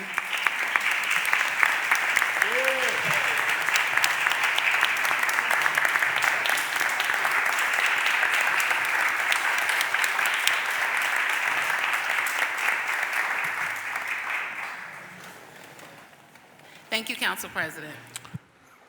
Thank you very much, and we appreciate Councilman Blondell Reynolds Brown for her leadership and how she paved the way and set the tone for all the things we're doing here in the City Council, and specifically when it comes to women's rights and having a seat at the table. What you say, if you're not at the table, you on the menu? Yes, absolutely. We thank you very much. The chair recognizes Councilman Rue Landau. Thank you, Council President. It's hard to go after Majority Leader Gilmore Richardson, but I'm going to try. I want to just first start by recognizing my colleague, Councilmember Jones here, for his authenticity and his courage of speaking out about the crisis in Gaza. And just want everybody here in the public to know that we speak often about these issues. We very much see eye to eye, and we're doing everything that we can to start bridging Jewish-Muslim gaps here in Philadelphia. So thank you. Thanks for, I appreciate you and all of your words and everything that you said. I also then want to recognize Majority Leader Gilmore Richardson, both for her recognition of Councilmember Blondell Reynolds Brown, who we're all so amazingly proud of her, but also for your resolution on the passing of Judge Messiah Jackson. Judge Messiah Jackson was just a pillar of our community, and in life and in legacy, a pillar of excellence and a pillar of Black excellence that was recognized by so many and clearly a threat to others. She was a mentor to me and many others throughout the legal community, especially the Black legal community, and we've lost a light, a real shining light, and she was just wonderful. Today, also, I was proud to co-introduce, an arts and education resolution with Majority Whip Isaiah Thomas. Philly's community is only as good as it is thanks to the arts education our young people receive every day at our schools and universities. Whether you're a violinist at Curtis, an instructor with mural arts, or an elementary school teacher encouraging kids to explore their imagination, arts education is thriving in Philly at the educator and student level. Today is a good reminder that we must fund our public schools and extracurriculars to make sure aspiring artists and the hardworking educators who teach them have the resources they need. I'd also like to take this opportunity to condemn the recent cuts made to the SNAP program by President Donald Trump and his administration, and I thank my colleagues for signing on to my resolution today. Cutting SNAP is so harmful to the many people who rely on it most: the single mothers, the young kids, the people who are working multiple jobs to make ends meet, and our elderly. Trump's cuts are a reckless attempt to peel back one of the key programs historically marginalized communities have to help protect them from falling deeper into poverty and simply putting food on the table. So I want to make sure that the public knows that there are many ways to be exempted from these harmful cuts, and they went into effect on September 1st, but there is still time Go to places like Community Legal Services and other legal nonprofits. Get some help. Come to our offices if you need to. We will help shepherd you through this process to try to see what you can do to see if you fall into any of these exemptions so you and your family can continue to receive your benefits. Finally, I introduced a resolution recognizing, recognizing September 10th as Suicide Prevention Day in Philadelphia. According to the Philadelphia Suicide Prevention Task Force, there are an average of 3 deaths by suicide each week in Philadelphia.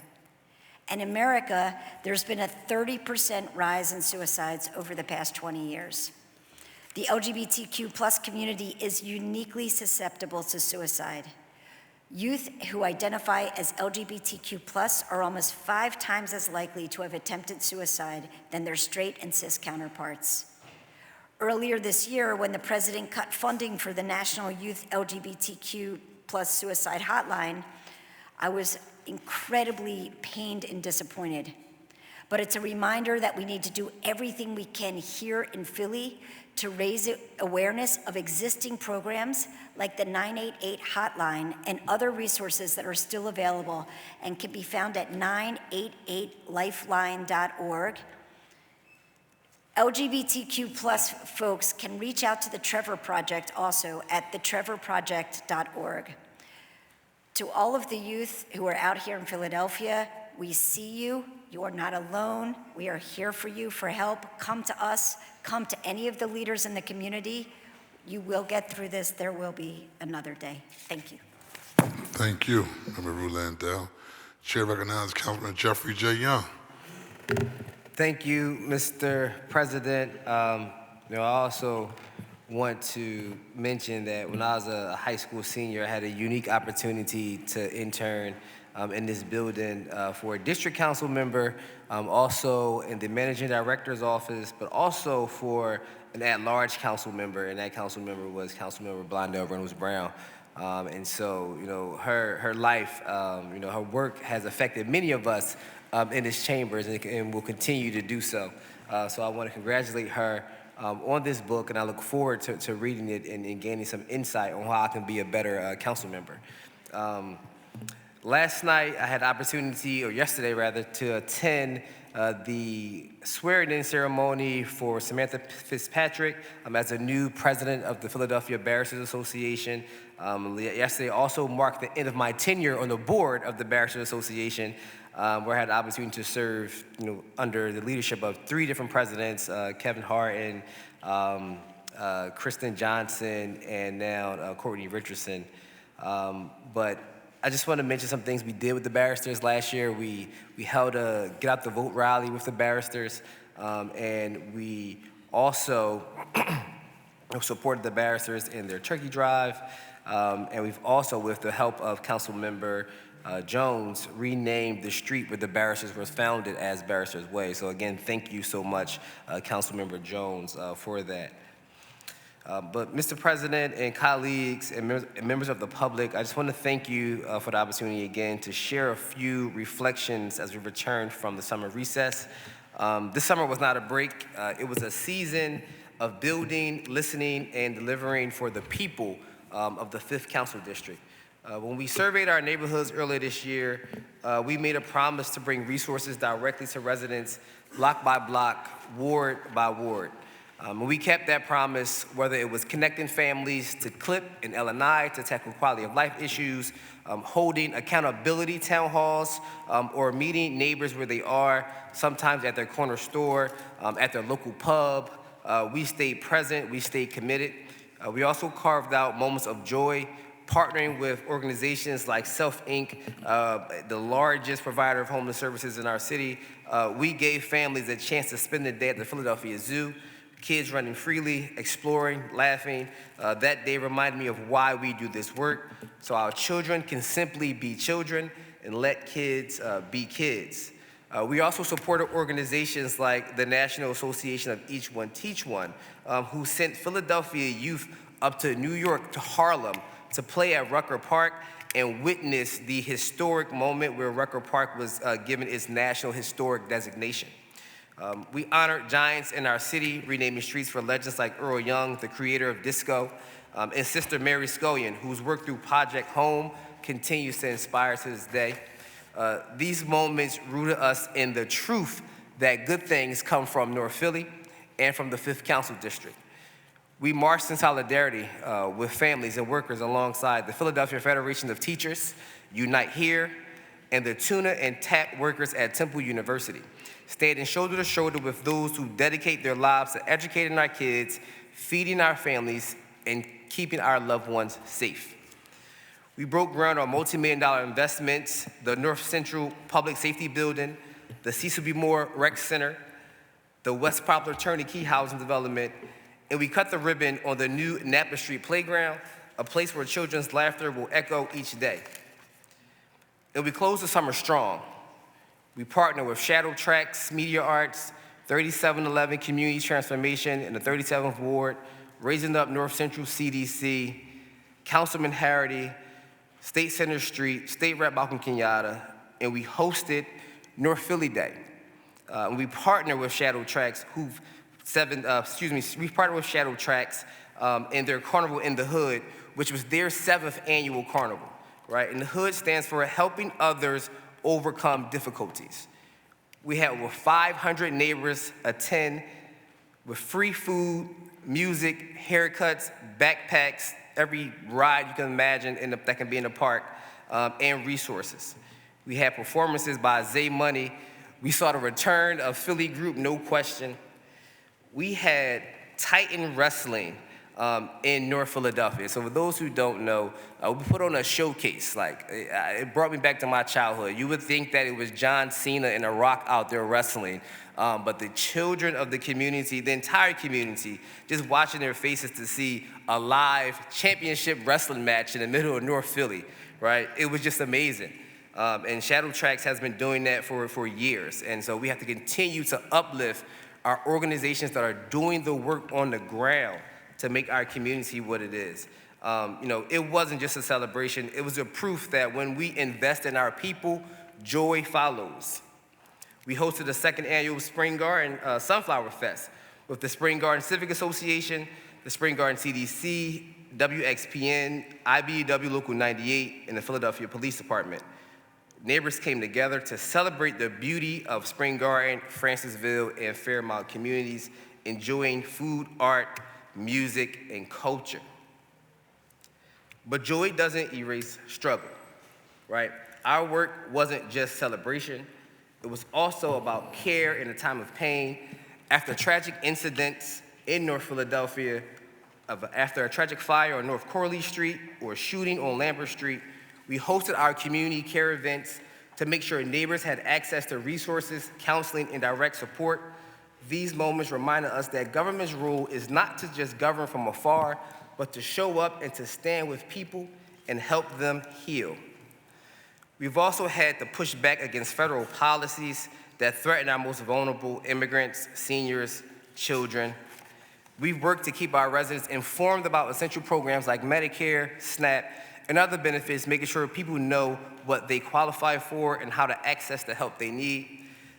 And just this week, Visit Philadelphia reminded us of our responsibility to history. They offer a home to the slavery exhibits currently threatened with the removal from the president's house. I want to make it clear that if the federal government turns its back on truth, Philadelphia and the 5th Council District will not. We will always hold a space for our full history because that too is what makes our city strong. Colleagues, all of this fuels my energy for this session ahead. This fall, I will continue to fight for fair, equitable development and funding that lifts up, not displaces. We will plan for the next generation. And we will not turn our back on DEI because DEI did not DIE in the city of Philadelphia. We will push on the issues that weigh on us all, the responsibility to care for our youth, and ensuring that parents have the necessary resources to be responsible parents. We will fight to curb gun violence, and we will ensure that our children inherit a city that values their future. My mission is simple: I want every young person in the 5th District to have a chance to dream, to play, to grow, and to just be kids. And I want the rest of Philadelphia to know that good things just don't come from North Philly. They begin here, right? Like the life of the Honorable Judge Frederica Messiah Jackson, who's from 16th and Jefferson, who was in law school. To make money, she wrote briefs for the legendary Cecil B. Moore. She was a clerk for the Pennsylvania Supreme Court at the age of 23 years old. And for those in the legal profession, to be a clerk at the Supreme Court level at such a young age is an honor, right? It doesn't happen. So being the first black president judge for the entire Commonwealth, just want to name a few of her accomplishments to show that great things come from North Philadelphia. So I want to thank you for the privilege to serve, and I look forward to rolling my sleeves up with each and every one of you in the coming months ahead to make sure we improve the lives of the residents of the city of Philadelphia. Thank you, Mr. President. Thank you. Good job, Member Young. Chair recognizes Councilman Jim Harity.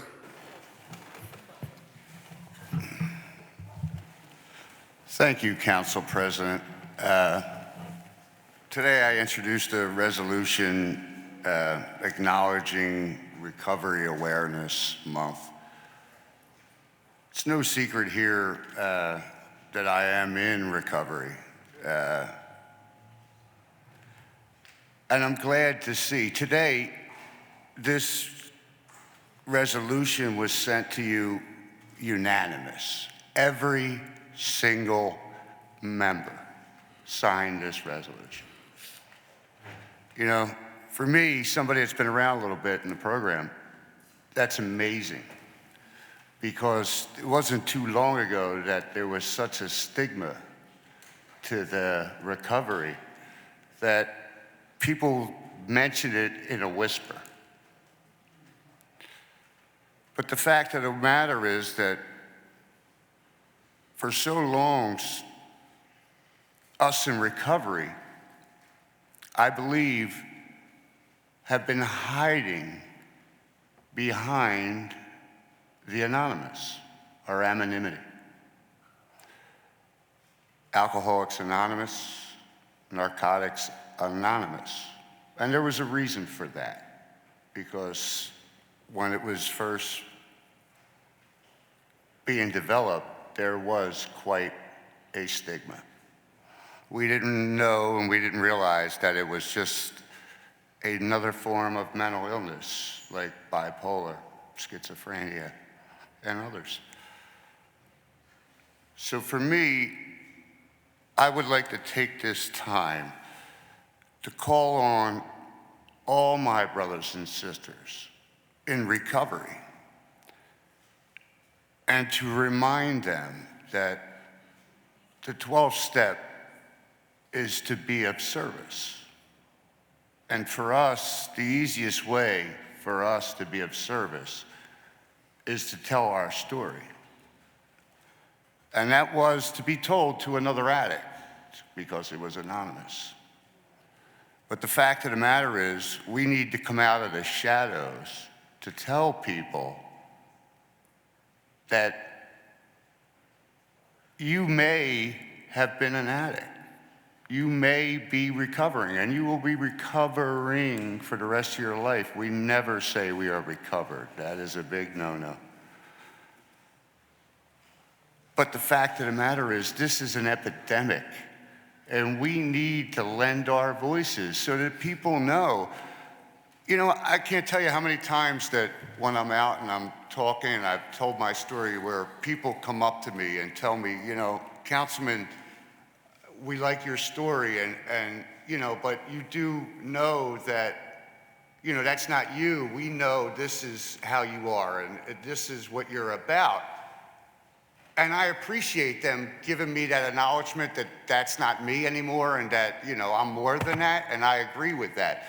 But the reason I tell my story isn't for me. It isn't for things. It's for the fact that maybe somebody who's struggling will hear it and say, wow, if that guy did it, then I can definitely do it. So I'm so happy that my colleagues understand that we should be breaking down the stigma. And I ask my brothers and sisters in recovery to come out of the shadows and tell their experiences, show what they have become, because there is life after addiction. I am right here. This here is beyond my wildest imaginations. And that's what we tell the newcomer. If you stick around long enough, God will show you things that you never, ever thought was possible. So for me, telling my story, it's compulsory. I have to give it back in order to keep what I have. And I'm not giving up what I have for anything. So with that, I thank you all for just realizing that there is no shame in addiction as long as you're willing to take the steps to get better. Thank you all.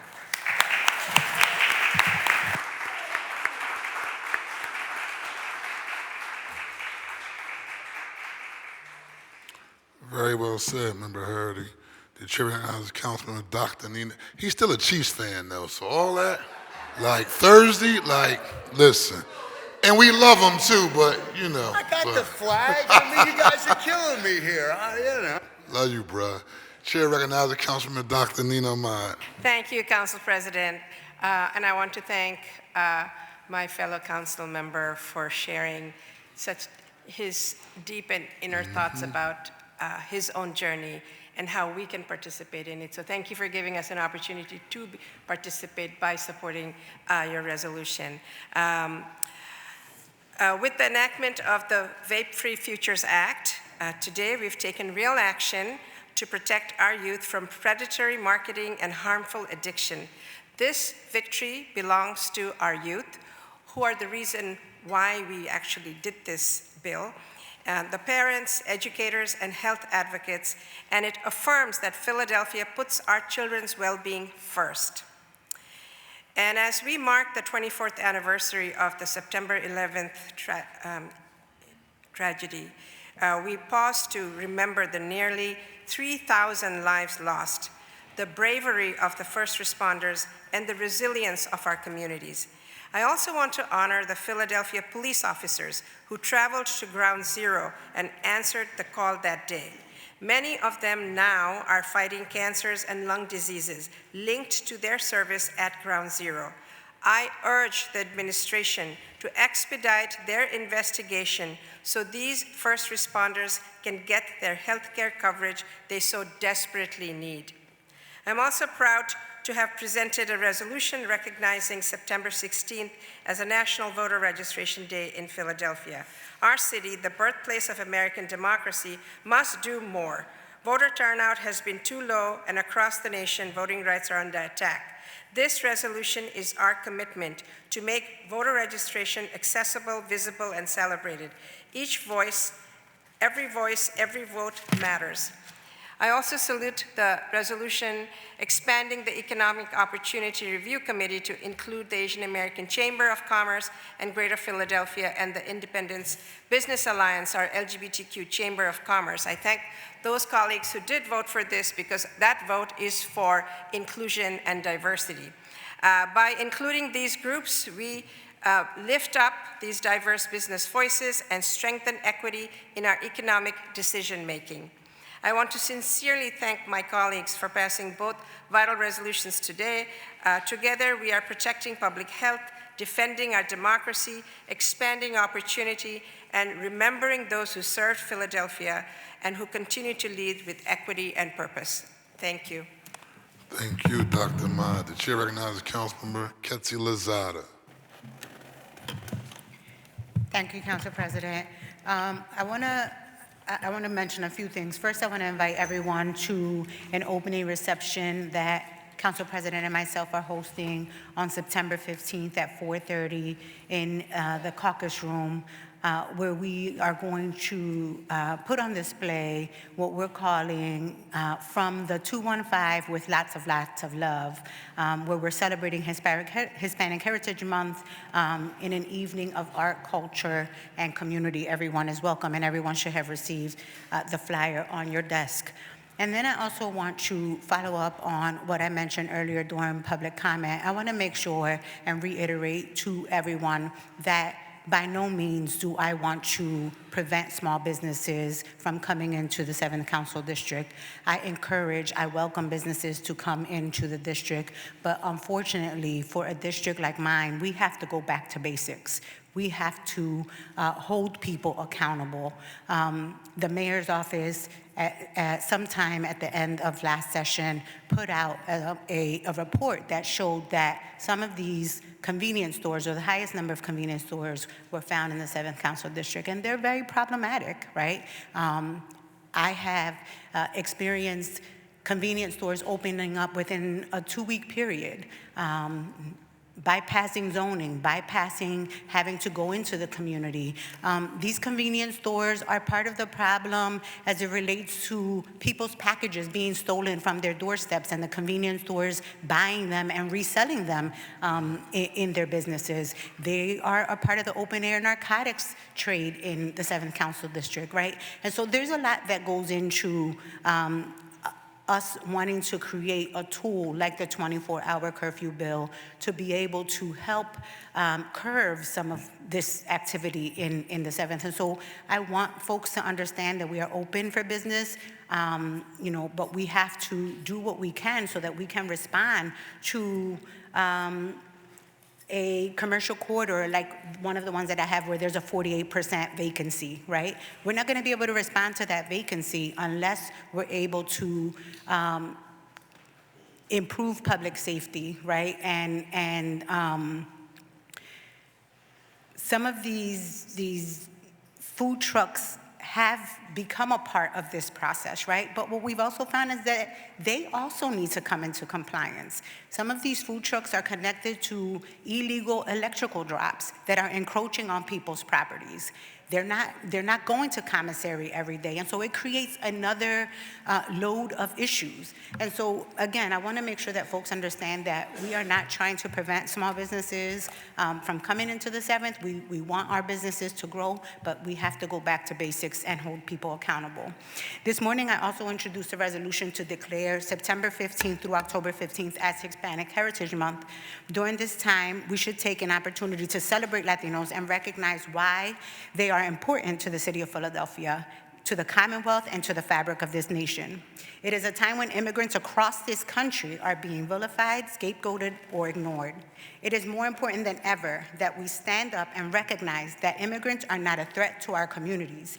They are the cornerstone of them. Immigrants are not a burden, they are a blessing. September is more than just a month on a calendar. This is a time to uplift the stories, the struggles, and the triumphs and the undeniable contributions that Latinos bring to the city of Philadelphia and across the Commonwealth, and they have made them for generations. We are not new to this city. We are not guests. We are a part of this city. Somos una parte de esta ciudad. We have been here raising families, starting businesses, organizing neighborhoods, teaching in our classrooms, marching in the streets, and so much more.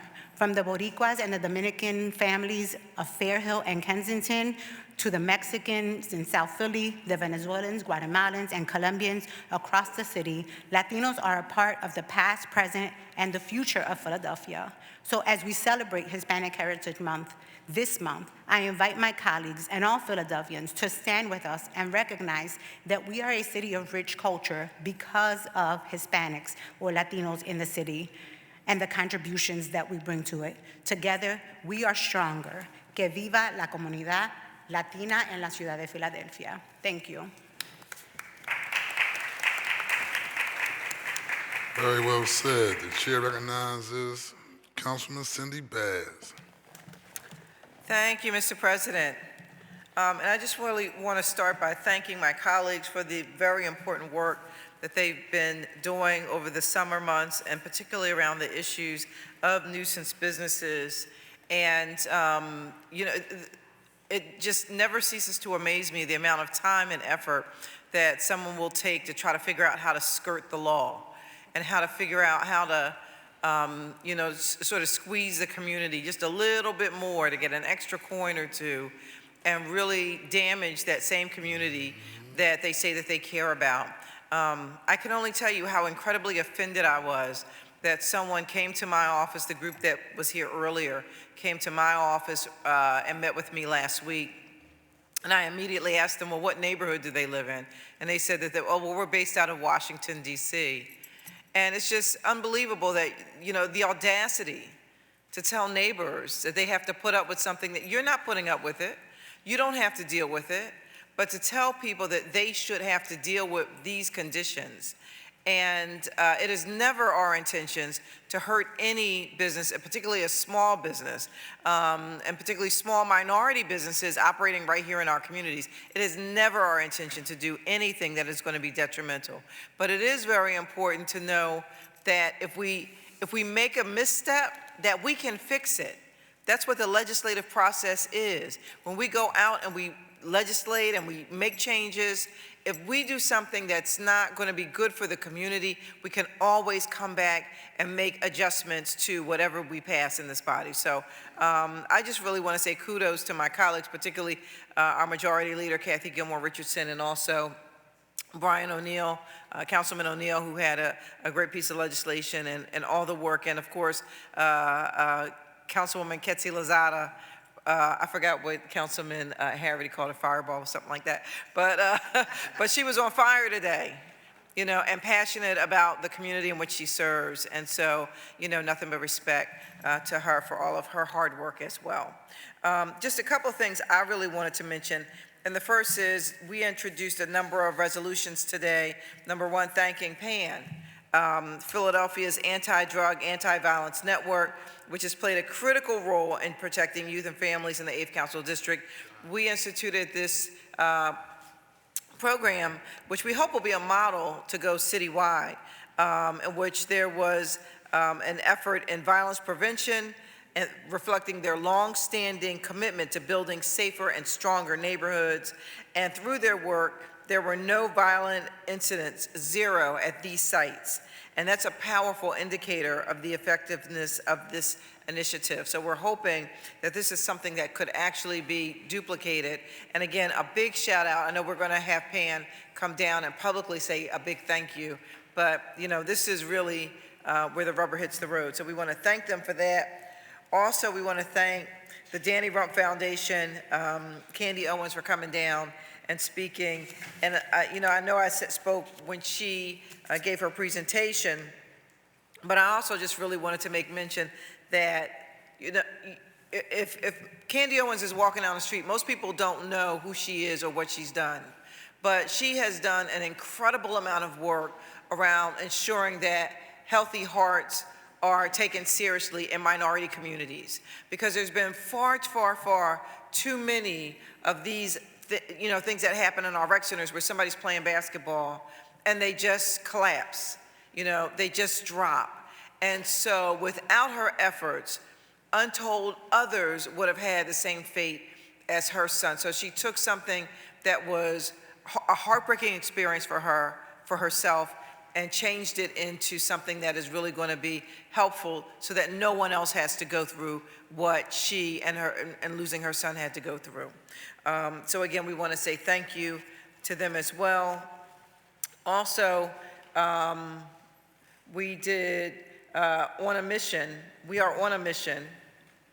No, that's not how you say it. We on a mission, which is the Midnight Run, we all call it. So my staff actually got me out this summer to the Midnight Run. I think it was in like July or August. We were out there at midnight. And I'm saying, who is going to be out here at midnight? I'm expecting it's going to be maybe 50 people, maybe 100. There were 2,000 people out at the art museum to run at midnight on a hot summer night. So it was fantastic. They had never had any sort of city recognition, city support. So thanks to all of my colleagues, we did a citation on everyone's behalf thanking them for the work that they were doing around health and that initiative, and particularly in the African-American community, and it was just fantastic. So we're going to have We on a Mission down here as well, also known as the Midnight Run. And last but not least, I did want to just mention that we introduced a bill, which we'll be talking a little bit further about later, to make sure that there's a first aid kit in every city vehicle that moves in this town. So as part of our effort to ensure that the city of Philadelphia, that its employees are the first line of being good citizens, of good citizenship. And so we'll have more information about that coming soon, but look for that soon once we pass this bill, that every city vehicle will have information, Narcan, whatever is possible and available to fit within that glove box, that we will have the tools necessary to be helpful to our fellow citizen here in the city of Philadelphia. So thank you, Mr. President. Thank you, Member Bass, and thank all the members for your outstanding work as we kick off our council session. And you know, I support not only the work that you do, but I always like to acknowledge, right, that our time and our effort is for naught. And as you know, today we introduced 24 resolutions. Now, we passed 24 resolutions, 2 bills, but we introduced 24 resolutions and 20 bills. And so, you know, contrary to popular belief, we work, right? It's the first day. Nobody's like, you know, relaxing and just hanging out, right? But we actually putting in that work. So good job today. And again, for the record, for all those over there listening and documenting, 34 resolutions and 20 bills introduced today. And so keep up the good work, everybody. With that being said, I want to take a moment to acknowledge for adjournment, Councilmember Isaiah Thomas for a motion to adjourn. Thank you, Mr. President. I move that council stand adjourned until Thursday, September 18th, 2025 at 10 a.m. It has been moved and properly seconded that council stand adjourned until Thursday, September the 18th at 10 a.m. All in favor will signify by saying aye. Those opposed, the ayes have it, and the motion carries. Thank you all very much.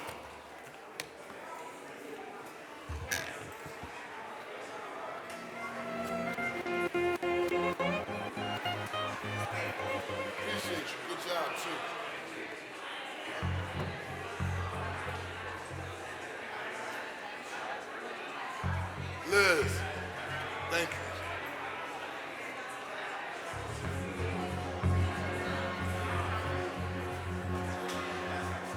You taking a picture today? You taking a picture today?